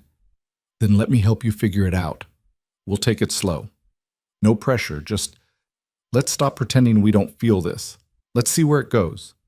And if it goes nowhere, if we crash and burn, then at least we'll know we tried. At least we won't spend the rest of our lives wondering what if." Sabrina closed her eyes, took a shaky breath, then nodded. Okay, we'll try. But Evan, I need you to promise me something. Anything. Promise me that if this doesn't work, if I'm too broken or too closed off or too much of a disaster, you won't let it hurt the girls. Maya and Sophie, they need to stay close regardless of what happens with us. I promise. No matter what happens between us, we protect them first. They're the priority. Okay? She opened her eyes, and there was something vulnerable and terrified in her expression. So what now? Now, we take it one day at a time. No grand gestures, no dramatic changes, just we stop lying to each other about how we feel. We see where that takes us. I'm really bad at this. The relationship thing, the emotional availability thing. You're going to get frustrated with me. Probably. And you're going to get frustrated with me too. I'm not exactly a prize, Sabrina. I come with baggage and debt and a daughter who's still grieving her mother. This isn't going to be easy. Nothing worth having ever is. She took a shaky breath. Can we start with something small? Something that doesn't feel so overwhelming? Like what? Like maybe we have dinner together tomorrow. A real dinner, not just the four of us doing the family routine, but after the girls go to bed, just us, talking. A date? Don't call it that. It makes it sound more significant than it is. Sabrina, we're married. We live together. We're raising our kids together. I think we're past the point where a dinner date is insignificant. Fine. A date, whatever, but just dinner, nothing else. I need to take this slow. Slow is good. I can do slow. They stood there for a moment, hands still linked, both of them terrified and hopeful in equal measure. Then Sabrina squeezed his fingers and stepped back. I should finish this presentation. It's due tomorrow morning. Right. Yeah, I'll let you work. Evan was halfway to the door when Sabrina called his name. He turned back to find her watching him with an expression he couldn't quite read. Thank you for being patient with me, for not giving up even when I'm being impossible. You're not impossible, you're just careful. There's a difference. After he left, Evan went to his room and sat on the edge of his bed, his heart racing like he'd just run a marathon. They were doing this. Actually doing this. Trying to turn their fake marriage into something real. It was terrifying and exhilarating and completely insane. But for the first time since this whole arrangement started, Evan felt like they were finally being honest with each other. Finally admitting what had been building between them all along. His phone buzzed, a text from Sabrina. Thank you for seeing me, the real me. Not many people do. Evan typed back, I see you, all of you, and I'm not going anywhere. Her response came a minute later. I'm starting to believe that might actually be true. It wasn't a declaration of love, it wasn't even a declaration of serious feelings, but it was a start, and right now that was enough. The next evening, after the girls were in bed, Evan and Sabrina had their date, or dinner, or whatever they were calling it. Maria had left before Sabrina got home, so Evan cooked while Sabrina changed out of her work clothes into jeans and a sweater that made her look younger and less guarded. I'm making chicken piccata, Evan said when she came into the kitchen. Nothing fancy, but it's one of the few things I can make that doesn't involve pasta or sandwiches. It smells amazing. Can I help? You can open the wine. Glasses are in that cabinet. They moved around the kitchen together, falling into an easy rhythm that surprised them both. Sabrina set the table while Evan plated the food, and when they finally sat down, it felt both completely natural and utterly surreal. This is weird, right? Sabrina said, taking a sip of wine. We've had dinner together dozens of times, but this feels different because we're not pretending anymore. Or we're pretending less. I'm not sure which. Both, maybe. She tried the chicken and her eyes widened. This is really good. Where did you learn to cook like this? YouTube, mostly. After Rachel died, I had a lot of nights where Maya was asleep and I couldn't sleep, so I'd watch cooking videos. Figured I might as well learn something useful. I should do that. Learn to cook, I mean. Sophie deserves a mother who can make her more than scrambled eggs and toast. Sophie deserves a mother who shows up for her. Everything else is just details. They ate in comfortable silence for a few minutes before Sabrina spoke again. Can I ask you something? Anything. What was Rachel like? You talk about her sometimes, but I don't really know who she was. Evan set down his fork, surprised by the question. She was the kind of person who made friends everywhere she went. Extroverted where I'm introverted. Always optimistic, even when things were hard. She saw the best in people, sometimes to a fault. Did you love her? Yeah, I did. Not in some fairy tale way. We fought, we had problems, we struggled with money and stress and all the normal stuff. But we loved each other. We were building something together. Do you still love her? I'll always love her. She's Maya's mother. She gave me the best thing in my life. But I'm not in love with her anymore. You can't stay in love with someone who's gone. Eventually, you have to let them become a memory instead of a presence. Sabrina was quiet for a moment. I don't talk about James much, about our marriage. You don't have to. No, I want to. If we're doing this, being honest with each other, you should know. She took a breath. I married James because he was safe. Successful, stable, came from the right family. My father approved, which was a first. I thought I could build a life with him, have a family, balance my career with being a wife and mother. I was wrong. What happened? He wanted someone who would make him the center of her universe, who would put his career first, who would be the perfect corporate wife, who would smile and host dinners and not challenge him. And I tried. I really did try to be that person, but I couldn't. Vail Industries was taking off. I was working 18-hour days, and every time I chose a meeting over a dinner party, he'd get a little more resentful, a little more distant. That's on him, not you. Is it? Because he had a point. I wasn't present. I missed Sophie's first words because I was on a business trip to Singapore. I missed her first steps because I was in back-to-back meetings. I was building an empire and missing my daughter's childhood. What kind of mother does that? The kind who's trying to provide for her family. The kind who's building something that will benefit her daughter in the long run. You can't hold yourself to impossible standards, Sabrina. James's new fiancée probably doesn't miss anything. Probably bakes cookies for Sophie's class and volunteers for every field trip. Probably knows all the other parents' names and organizes playdates. All the things I can't manage to do. Caroline's a kindergarten teacher. That's literally her job. You run a billion-dollar company. It's not a fair comparison. But it is to Sophie. To her, Daddy's new girlfriend is fun and available, and probably everything Mommy isn't. Evan reached across the table and took her hand. Sophie loves you. Not Caroline. You. And yeah, maybe you're not going to be room mom or volunteer for every event, but you're her mother. You're the one she wants when she's scared or hurt or happy. That's what matters. How do you always know the right thing to say? I don't. I'm making it up as I go. But I mean it, Sabrina. You're a good mother. Not perfect, but good enough. And good enough is all anyone can be. They finished dinner and moved to the living room with their wine, sitting on opposite ends of the couch like teenagers on a first date, both of them unsure of the rules. Tell me something I don't know about you, Sabrina said. Something you've never told anyone. Evan thought about it. I'm terrified of failing Maya. Every single day, I wake up wondering if I'm screwing her up somehow. If she's going to grow up and resent me for not being enough, for not being able to give her the stability she deserves. You're not failing her. She's a happy, well-adjusted kid who clearly adores you. Now. But what about in 10 years, 20? What if she looks back and realizes I made all the wrong choices?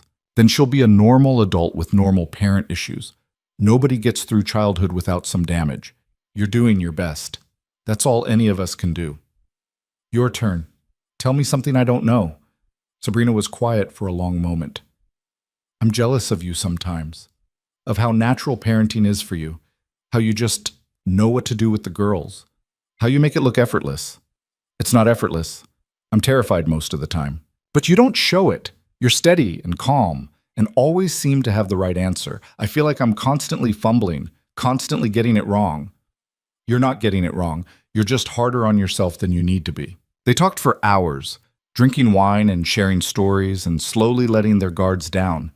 Sabrina told him about growing up in a house where love was conditional and success was the only currency that mattered.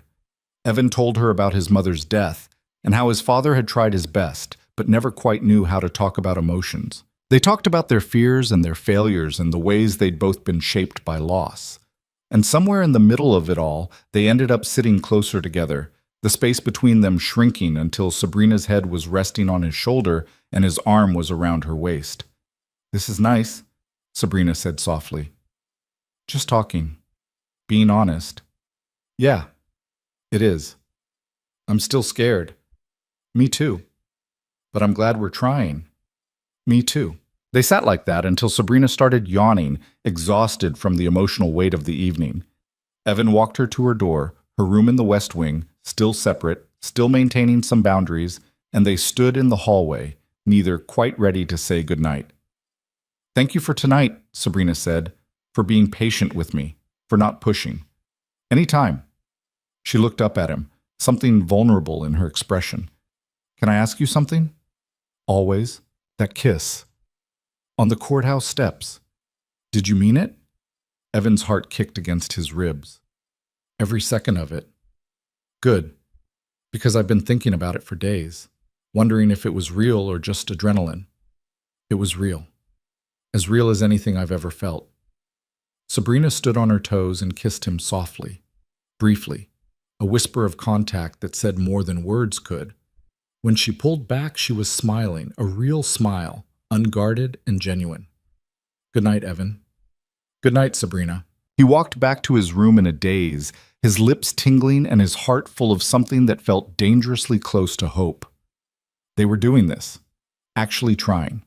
And for the first time since this arrangement started, Evan let himself believe it might actually work. The next few weeks were both easier and harder than before.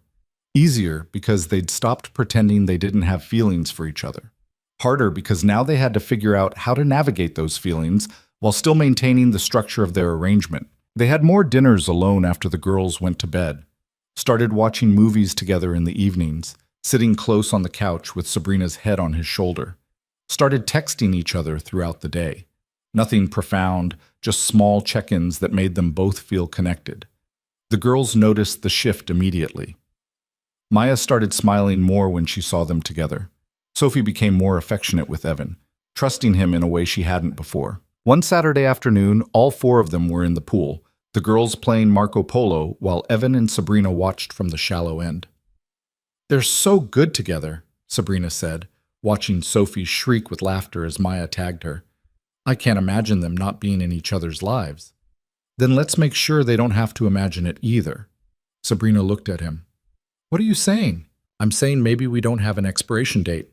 Maybe we see where this goes, and if it works, if we work, we stay married. For real."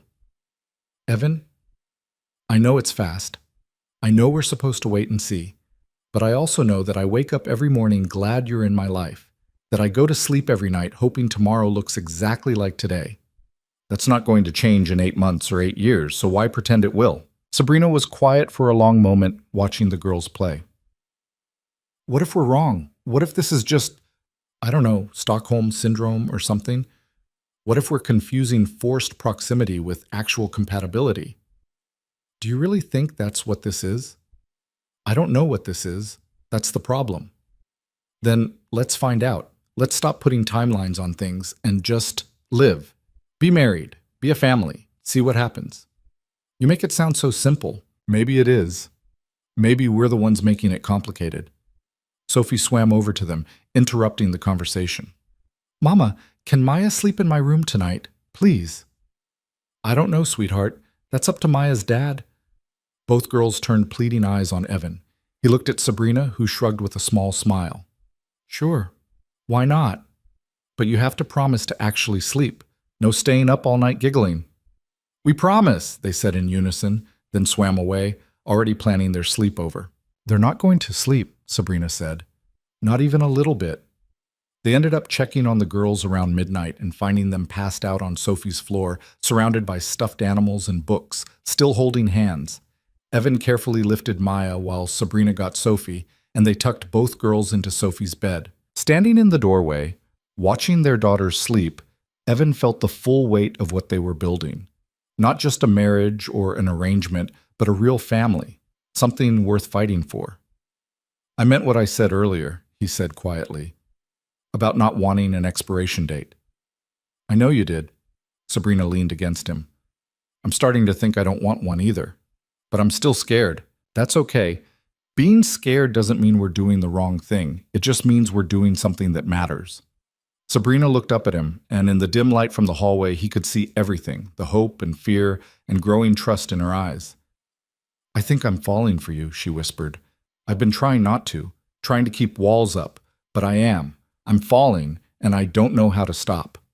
Then don't stop, just fall. I'll catch you. Promise? Promise. She kissed him then, soft and slow and full of a promise of her own. When they pulled apart, both of them were smiling. Come on, Sabrina said, taking his hand. Let's go to bed. For the first time since this arrangement started, Evan followed her not to separate wings of the house, but to her room. They lay in her bed, fully clothed, just holding each other in the dark. Nothing happened beyond kissing and quiet conversation. But it felt like everything, like a beginning instead of an ending, like something real. This is crazy, Sabrina murmured against his chest. We're married, but we're just now getting to the part where we actually like each other. Better late than never. What if the 6-month evaluation goes badly? What if the judge decides this isn't stable after all? Then we'll deal with it, together, because that's what we do now. Together. Together. They fell asleep like that, wrapped around each other. Two people who'd started as strangers and were slowly becoming something more.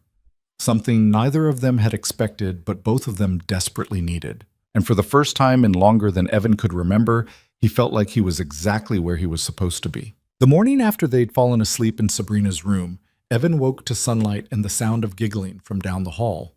He was alone in the bed, Sabrina's side already cool, and for a moment he wondered if the night before had been a dream. But then he saw the note on her pillow. Had to take an early call. Don't let the girls eat only sugar for breakfast. He smiled at that, at the casual intimacy of leaving notes, at the way she'd signed it with just her initial, like they'd been doing this for years instead of one night. Downstairs, he found Maya and Sophie at the kitchen table, still in their pajamas, whispering and giggling over something on Maya's tablet. What are you two plotting? They both jumped, guilty expressions on their faces. Nothing, Maya said too quickly. We're just looking at pictures, Sophie added. Evan came around to see what they were looking at and felt his heart squeeze. Wedding photos. They'd pulled up the pictures from the courthouse ceremony, the ones Patricia had posted to social media to make the marriage look legitimate. You look so pretty, Mama, Sophie was saying, scrolling through the images. And your dad looked happy, Maya said to Sophie. Then to Evan, you did look happy, Daddy, even though it was just at the courthouse. Just at the courthouse. Like it hadn't been real. Which it hadn't been, not then, but now. What are you girls really asking? Evan said gently. Maya and Sophie exchanged a look, having one of those silent conversations kids were so good at. Finally, Maya spoke. Are you going to have a real wedding, like with a party and dancing and everything? Yeah, Sophie added. Because courthouse weddings don't really count. That's what my friend Emma said. She said her parents had a big wedding with a cake and flowers, and that's what makes it real. Evan sat down at the table, trying to figure out how to answer. Your mom and I are really married. The courthouse made it legal and official. But was it special? Sophie asked. Mama said when two people love each other, the wedding should be special. The word love hung in the air. Evan thought about the night before, about Sabrina admitting she was falling for him, about the way they'd held each other until sleep came. It was special to us, he said carefully. But maybe someday we'll have a party to celebrate. Would you girls like that? They both nodded enthusiastically, already planning out loud what kind of cake there should be and whether they could wear matching dresses. Sabrina appeared in the doorway, still in her robe, her hair wet from the shower. What's all this about cake and dresses? The girls want us to have a real wedding, Evan said. Apparently the courthouse doesn't count. Something flickered across Sabrina's face. Surprise, maybe, or fear, or hope. Is that so? We want to see you get married for real, Maya said, with pretty flowers and music and everything. Because that's what people do when they love each other, Sophie added. Right, Mama? Sabrina met Evan's eyes across the kitchen, and he could see her working through it. They'd spent months pretending, and now their daughters wanted them to make it more real, wanted proof that this family they'd built wasn't going to fall apart. We'll think about it, Sabrina said finally. But right now, how about we get you two dressed and figure out what we're doing today? After the girls ran upstairs, Sabrina poured herself coffee and leaned against the counter. Sorry about that. I should have warned you, they've been obsessed with weddings lately. Sophie's been watching some princess movie on repeat. It's fine, they're just trying to make sense of all this. By pushing us into a vow renewal we don't need? Would it be the worst thing? Having a celebration? Making it official in a way that feels real to them? Sabrina set down her mug. Evan, we can barely figure out what we are to each other, adding a public ceremony on top of that.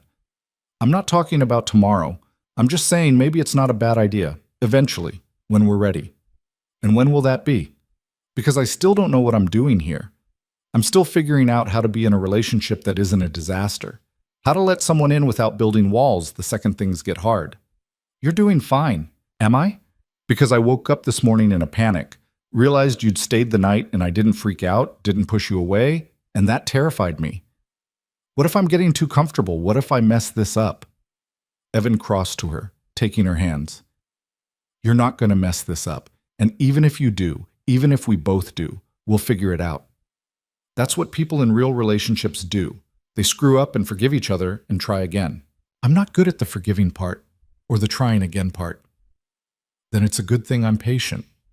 Sabrina leaned into him, her forehead resting against his chest. Why do you put up with me? Because I love you. The words slipped out before Evan could stop them. He felt Sabrina go rigid in his arms, felt the moment stretch and hold. When she pulled back to look at him, her eyes were wide and scared. You can't say that. Why not? It's true. Because I'm not ready to say it back. Because I don't know if I'm capable of loving someone the way they deserve. Because, Sabrina, stop. He cupped her face in his hands. I'm not asking you to say it back. I'm not expecting anything. I'm just telling you the truth. I love you. Messy, complicated, terrified you. I love the way you try so hard at things that don't come naturally. I love the way you look at Sophie like she hung the moon. I love that you're terrible at pancakes, but you keep trying anyway. I love you, all of you. Tears slipped down Sabrina's cheeks. I don't deserve you. That's not your call to make. I get to decide what I deserve, and I've decided I deserve someone who challenges me and frustrates me and makes me want to be better. That's you. I'm so scared of this, of us, of screwing it up so badly that we can't come back from it. Then let's be scared together, but let's not run from it. Not anymore. Sabrina kissed him, desperate and clinging, like she was trying to pour all the words she couldn't say into that contact. When they pulled apart, both of them were breathing hard. I'm trying, she whispered, to be brave enough for this. For you. I'm trying. I know. That's all I'm asking. The 6-month evaluation came faster than either of them expected. Judge Hendrick's court officer scheduled it for a Tuesday morning, and suddenly Evan and Sabrina were back in that same conference room, waiting to prove their life was stable and real. This time felt different, less like a performance and more like showing someone what they'd actually built. The evaluator was a woman named Dr. Patricia Morrison, who spent 3 hours at their house, talking to the girls separately and together, observing meals and bedtime routines, asking questions designed to reveal inconsistencies. So you share a bedroom now? Dr. Morrison asked, reviewing her notes. Sabrina and Evan exchanged a glance. They'd been sleeping in the same room for 2 months, though they'd been careful not to make a big deal about it around the girls. Yes, Sabrina said. That evolved naturally over time. And the girls are comfortable with the arrangement? No signs of distress or confusion? They're happy, Evan said. Maya and Sophie are basically inseparable at this point. They've adjusted really well. Dr. Morrison made notes. I've observed that. Their relationship seems genuine, close. That's good. She looked up. I do have some concerns about the rapid timeline of this relationship. From meeting to marriage in 3 weeks, now fully cohabitating as a family unit within 6 months. That's fast by any standard. We're aware it's unconventional, Sabrina said, but it works for us. For all of us. Does it? Because I've also reviewed reports from Sophie's school. Her teacher noted that she's become more withdrawn in recent months, less willing to participate in class. When asked about it, Sophie mentioned that she's worried about her family changing again. Sabrina's face went pale. I didn't know that. Her teacher never... The report was filed last week. You may not have received notification yet. Dr. Morrison's expression was neutral, but not unkind. Look, I'm not here to judge your choices. I'm here to assess whether the current arrangement is serving Sophie's best interests. And right now, I'm seeing a child who's adapting but also anxious. That's something we need to address. After Dr. Morrison left, Sabrina sat at the kitchen table with her head in her hands. She's struggling, and I didn't even know. What kind of mother doesn't notice her own daughter is struggling?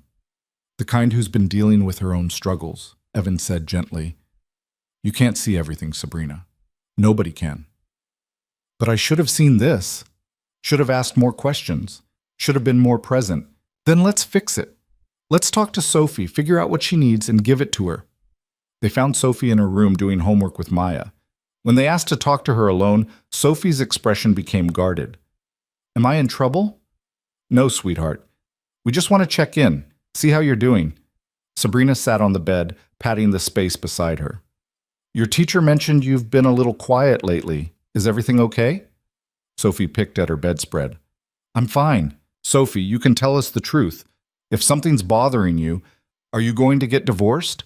The question came out in a rush. Like you and Daddy did? Because Emma's parents got remarried and then divorced again and she had to move and change schools, and I don't want to move. I like it here. I like Maya. Sabrina pulled Sophie into her lap, holding her tight. Oh, baby, no, we're not getting divorced. What made you think that? Because you and Evan got married so fast. And Emma said when people get married fast, they get divorced fast too. And I heard Daddy tell Caroline that your marriage probably wouldn't last. Evan felt anger flash hot through him. James was still poisoning Sophie against them, still trying to undermine what they'd built. Listen to me, Sabrina said firmly. What your father said isn't true. Evan and I got married fast, yes. But we're not going anywhere. We're a family now. You, me, Evan, and Maya. That's not changing. Promise? I promise. And I'm sorry if I've been distracted lately. I'm sorry if I haven't been around as much as you need. That's going to change, okay? Starting now. Okay. Sophie snuggled closer. I really like having Evan and Maya here. It feels like we're a real family now. We are a real family. After Sophie went back to playing with Maya, Evan found Sabrina in their bedroom crying. Hey, she's okay. We're okay. She shouldn't have to worry about us getting divorced. She's 5 years old. She should be worried about dolls and cartoon characters, not whether her family's going to fall apart again. But we told her the truth. We're not going anywhere. That's what she needed to hear. What if we're lying? What if we can't make this work long term and she ends up hurt anyway? Sabrina, stop. You can't catastrophize every possibility. We're doing our best. That's all anyone can do. My best has never been enough before. Why would it be enough now? Because you're not alone anymore. You have me. We're doing this together. Sabrina looked at him, her eyes red and swollen. I'm so tired of being scared all the time. Scared of failing her. Scared of losing you. Scared that I'm not capable of being what you both need. Then stop trying to be perfect. Stop trying to control every outcome. Just be here. Be present. Love your daughter. And let me love you. That's enough. Is it? It has to be, because perfect doesn't exist. Real does. And what we have? This messy, complicated, beautiful thing we've built? That's real. That's enough. Sabrina kissed him then, soft and grateful, and still a little scared. But scared was okay. Scared meant they were fighting for something that mattered. 2 weeks later, Dr. Morrison's report came back. Evan was at Maya's school for parent-teacher conferences when Sabrina called, her voice shaking. She recommended continued primary custody with me. Said the home environment is stable and the girls are thriving. She noted some concerns about Sophie's anxiety, but said we're addressing them appropriately. Evan, we passed. We actually passed. Relief flooded through him so hard he had to sit down. That's amazing. We did it. We did it. Sabrina's voice broke. I can't believe we actually did it. I never doubted it. Liar. You were as terrified as I was. Okay, yeah. But we did it anyway. That's what counts. That night, they celebrated with takeout and cake, the girls bouncing off the walls with excitement, even though they didn't fully understand what they were celebrating. After bedtime, Evan and Sabrina sat on the back porch, watching stars and processing everything that had happened.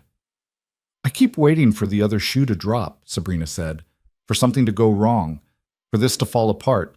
What if it doesn't? What if this is just our life now, our family?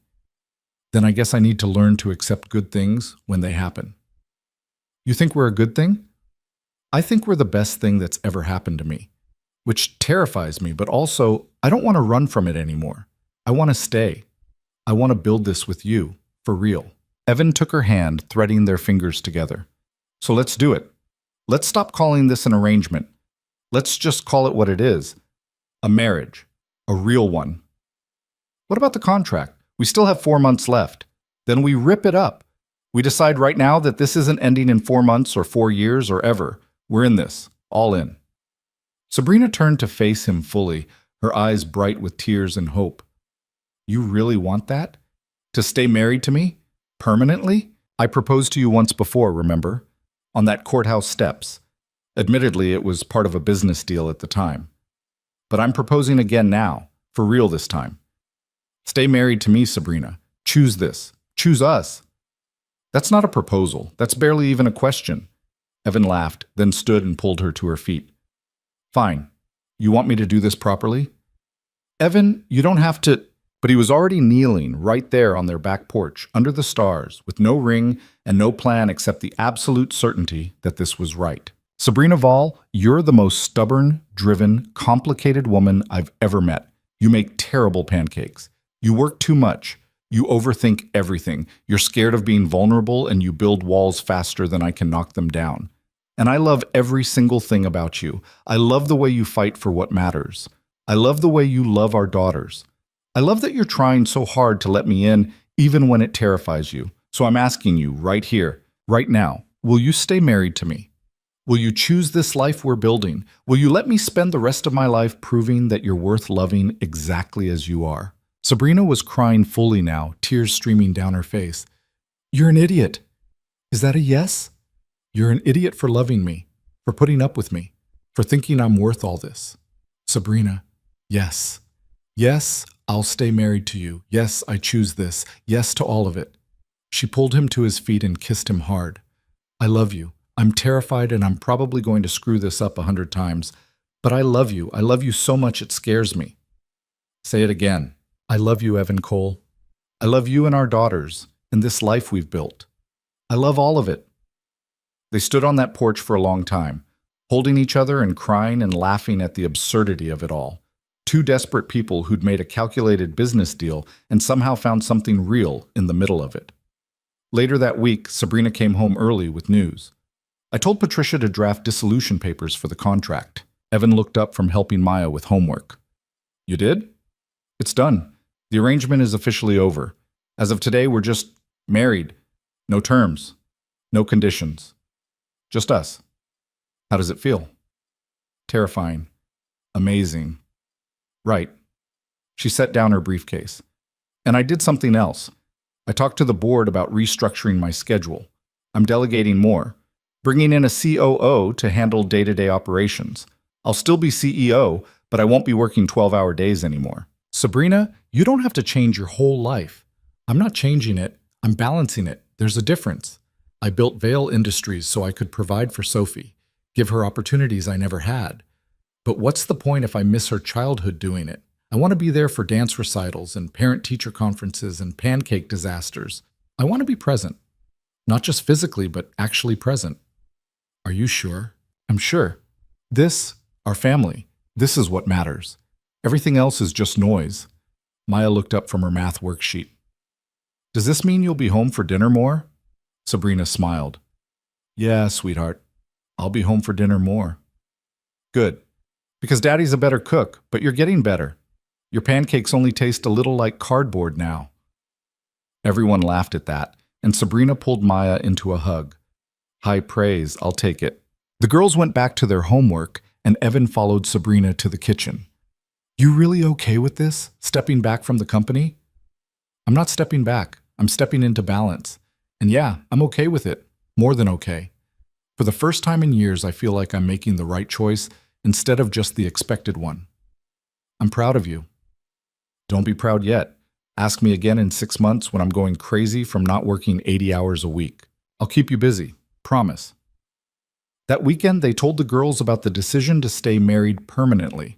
Maya and Sophie reacted exactly as expected, shrieking with joy and immediately demanding to know when the real wedding would be. We'll plan something, Sabrina promised. Something small, just family and close friends. Maybe this summer? Can we have a bounce house? Maya asked. Can we have a chocolate fountain? Sophie added. We'll see, Evan said, exchanging an amused look with Sabrina. Let's start with the basics first. They planned it for August, on the lawn of the Westchester house. Nothing huge. Maybe 50 people, mostly family, and a few close friends. Maria helped with coordination. Patricia handled logistics. The girls picked out matching purple dresses and practiced walking down an imaginary aisle for weeks. Diana Cross was invited, of course. She showed up to one of the planning sessions with a bottle of expensive champagne. I have to admit, when you first came to me with this scheme, I thought you were both insane, she said, pouring glasses for Evan and Sabrina. A contract marriage to win a custody battle? It was the most ridiculous thing I'd ever heard. Thanks for the vote of confidence, Sabrina said dryly. But I was wrong. You didn't just convince the court, you convinced yourselves. You built something real out of something fake, and that's... Diana raised her glass. That's actually kind of beautiful. So here's to being wrong. And to you two being stubborn enough to make this work. They clinked glasses, and Evan felt the weight of how far they'd come. From strangers in a business transaction to people who'd chosen each other again and again, until the choice became permanent. The night before the wedding, Evan couldn't sleep. He got up and found Sabrina sitting on the back porch, the same place he'd proposed for real. Can't sleep either? He asked, sitting beside her. Too many thoughts. Wondering if we're doing this right. If we should have just kept it quiet instead of making a whole thing of it. The girls wanted a celebration. We're giving them one. I know. But what if we're setting ourselves up for failure, making promises we can't keep? Sabrina, we've been married for almost a year. We've made it through custody battles and evaluations and learning to live together. Tomorrow isn't about making new promises. It's about celebrating the ones we've already kept. When did you get so wise? I've always been wise. You just didn't notice because you were too busy being terrified. She laughed at that, leaning into him. I'm still terrified, but it's a different kind of terror now. Less about failing and more about, I don't know, being happy. Is that weird? It's not weird. It's human. You're not used to letting yourself be happy. No, I'm not, but I'm learning. She looked up at the stars. Rachel would have liked you. Evan was startled by that. My Rachel? Yeah, Maya talks about her sometimes. About how she used to make up songs and dance around the kitchen. About how she always found the good in things. I think she would have liked that you found someone to build a life with, even if it happened in the weirdest possible way. She would have liked you too, would have appreciated how hard you try, how much you love Sophie. I wish I could have met her, wish I could thank her for raising Maya to be so open and loving. That's not easy to do when you're grieving. She was a good mom, not perfect, but good, kind of like you. Sabrina smiled at that. High praise. They sat in comfortable silence for a while, just being together. Finally, Sabrina spoke again. I never thought I'd have this. A real marriage, a real family, someone who sees all my flaws and loves me anyway. Same. After Rachel died, I figured that was it for me. One shot at love and I'd used it up. But then you came along and proved me wrong. We're quite a pair. Both of us convinced we couldn't have this. Both of us wrong. So tomorrow, when we stand up there in front of everyone and say our vows, what are you going to say? I don't know. The truth, I guess. That I didn't expect you. That I fought this every step of the way. That you kept showing up anyway until I couldn't fight anymore. That choosing you every day is the best decision I've ever made. That's pretty good. What about you? Evan thought about it. I'll probably say something about how you're terrible at pancakes, but I love you anyway. How you make me want to be braver. How our daughters have taught me that family isn't always about blood. Sometimes it's about choice. And I choose you. Every single day, I choose you. We're going to make everyone cry. Probably, but they'll be happy tears. Yeah, they will be. The wedding itself was perfect in the way real things are perfect, which is to say, messy and imperfect and completely genuine. It rained in the morning, so they had to move everything under a tent. Sophie spilled juice on her dress 5 minutes before the ceremony and had to wear Maya's backup outfit. The minister they'd hired got stuck in traffic, so Diana ended up officiating after pulling up the ceremony script on her phone. But none of that mattered, because when Evan stood at the front of that tent and watched Sabrina walk toward him, not down an aisle alone but with both girls beside her, Maya holding one hand and Sophie holding the other, his heart felt so full he thought it might burst. She looked beautiful, but that wasn't what got him. It was the expression on her face, open, happy, unguarded in a way he'd never seen before. Like she'd finally stopped being scared of this, of them, of letting herself have something good. The ceremony was short. Diana kept it simple, talking about how sometimes the best love stories start in the most unexpected ways. How sometimes two people find each other not in spite of difficult circumstances, but because of them. How family is built through choice and commitment and showing up every single day, even when it's hard. When it came time for vows, Evan went first. He'd written something down, but ended up abandoning his notes halfway through, speaking straight from his heart instead. Sabrina, a year ago, you offered me a deal. Marriage for money, stability for security. And I took it because I was desperate and out of options. But somewhere along the way, the deal stopped being about survival and started being about love. You taught me that it's okay to be scared and do it anyway. That being vulnerable isn't weakness, it's the bravest thing we can do. You love our daughters with everything you have, even when you think it's not enough. Spoiler alert, it's always been enough. You're enough, and I promise to spend every day for the rest of my life making sure you know it. Sabrina was crying by the time he finished. She wiped at her eyes, laughing at herself, then took a shaky breath. Evan, I'm not good with words, or feelings, or basically anything that doesn't involve spreadsheets and business plans. But you've been patient with me anyway. You've seen me at my worst, controlling, closed off, terrified of everything, and you stayed. You showed me that love isn't about being perfect. It's about showing up, about trying, about choosing each other even when it's messy and hard and nothing like what you planned. So I promise to keep showing up, to keep trying, to keep choosing you and our girls in this beautiful, messy life we've built. Every single day, for the rest of my life, I choose this. I choose us. There wasn't a dry eye under that tent. Even Diana was crying, and she was supposed to be the professional. They exchanged rings, real ones this time, not the quick purchases Patricia had made for the courthouse wedding. Evan's was a simple platinum band. Sabrina's had a small inscription inside. We choose each other. When Diana pronounced them married, again, for real this time, and told Evan he could kiss his bride, he did, slow and soft and full of promise. The kind of kiss that said, this is just the beginning. The reception was exactly what the girls had wanted. A bounce house, a chocolate fountain, terrible dancing, and more cake than anyone needed. Evan watched Sabrina laugh with Sophie, watched Maya drag Sabrina onto the dance floor, watched their families blend into something new and real. At one point, Tommy, his father's old friend, pulled Evan aside.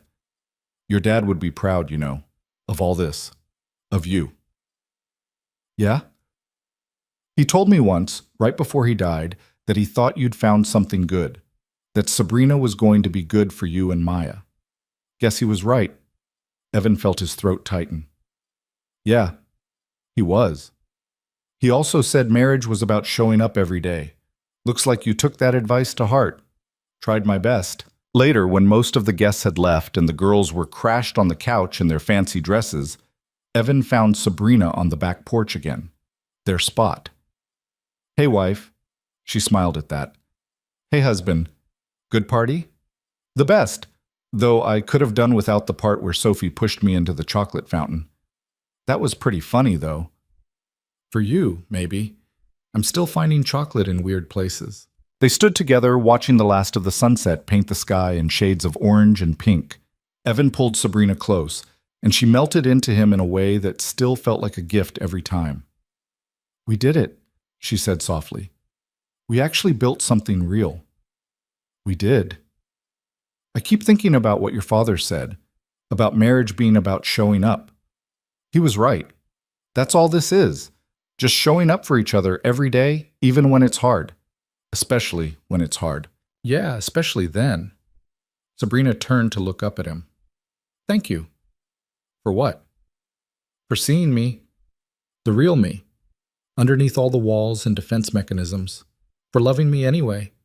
For being patient while I figured out how to let you in. For showing me that I could have this, love, family, happiness, even though I didn't think I deserved it." "You always deserved it. You just needed someone stubborn enough to convince you of that." "Lucky for me, I married the most stubborn man alive. Lucky for me, I married the most stubborn woman alive. We're a perfect match." They kissed as the sun set. Two people who'd started as strangers become partners out of desperation and ended up as something more. Something real. Something worth fighting for. Inside the house, Maya and Sophie stirred from their nap, immediately resuming the energy of two kids who'd had way too much cake. They ran outside, still in their fancy dresses, and threw themselves at Evan and Sabrina. "Can we have another wedding?" Sophie asked. "Absolutely not," Sabrina said. "One is plenty." "But it was so fun." "We'll have other celebrations, birthdays, holidays, regular Tuesdays, but one wedding is enough." "Fine," Maya said, then grinned. "But we're keeping the bounce house, right?" Everyone laughed at that, and they went inside as a family. A real one. The kind built on choice and commitment and the daily decision to show up for each other. That night, after the girls were finally, truly asleep, Evan and Sabrina lay in their bed, no longer separate rooms, no longer pretending, and talked about the future. "What do you want?" Sabrina asked. "Long term, years from now, what does our life look like?" Evan thought about it. "This, exactly this. You and me and the girls, maybe some more celebrations along the way, maybe some challenges we can't predict, but us together, figuring it out as we go." "That's it? That's your whole vision?" "That's everything. What about you?" "I want to be present. I want to watch Sophie grow up. I want to be there for Maya too. I want to build Vale Industries into something Sophie can be proud of, not something that stole her mother from her. And I want you, every day, even when I'm being impossible. Especially when you're being impossible, that's when you need me most." "I do need you. I hate admitting it, but I do. You make me better. Make me want to be better. You make me braver. Make me believe in things I thought I'd lost." They fell asleep like that, wrapped around each other, two people who'd found love in the most unexpected place, in a business deal that became a real marriage, in desperation that became hope, in pretending that became truth. The next morning, Evan woke to the sound of giggling and whispered plotting from down the hall. He smiled, knowing exactly what that meant. Sure enough, moments later, Maya and Sophie came running in, jumping on the bed. "We made breakfast," Maya announced. "You did?" Sabrina sat up, alarmed. "Unsupervised?" "Maria helped," Sophie clarified, "but we did all the important stuff." They dragged Evan and Sabrina downstairs to find the kitchen table set with burned toast, scrambled eggs that were slightly rubbery, and pancakes that were, well, they were an attempt. "We made pancakes," Sophie said proudly, "like Mama's." "They're perfect," Sabrina said, pulling both girls into hugs. "Absolutely perfect." And they were. Not because they were well made or because they looked good or because they tasted like anything other than slightly burned flour, but because they were made with love, with effort, with two little girls trying to show their parents that family was about more than perfect pancakes or perfect anything. It was about showing up, about trying, about choosing each other every single day. As they sat around that table eating terrible pancakes and laughing about the mess in the kitchen, Evan looked at his family, his real, chosen, messy, perfect family, and felt a peace he'd never known before. This was what his father meant, this daily choice to show up, to be present, to love even when it was hard. This was what Rachel would have wanted for him. This was what he'd been desperate enough to take a crazy deal from a stranger to find, and he'd found it. Not in the way he expected, not in the circumstances he would have chosen, but he'd found it all the same. Love wasn't about perfect circumstances or perfect people. It was about two imperfect people making the daily choice to build something together, to fight for it, to show up for it, to choose it again and again until the choice became permanent. And that was exactly what they'd done, what they'd keep doing every single day for the rest of their lives, because that was what family meant. That was what love meant. That was what mattered. Not the contract that started it, not the custody battle that tested it, but the choice they made every day to keep building, keep trying, keep showing up for each other. That was the real victory. Not winning in court, not fooling anyone, but finding something real in the middle of something fake. Finding love where they least expected it, finding each other. And in the end, that was all that mattered. Sonnet 4.5.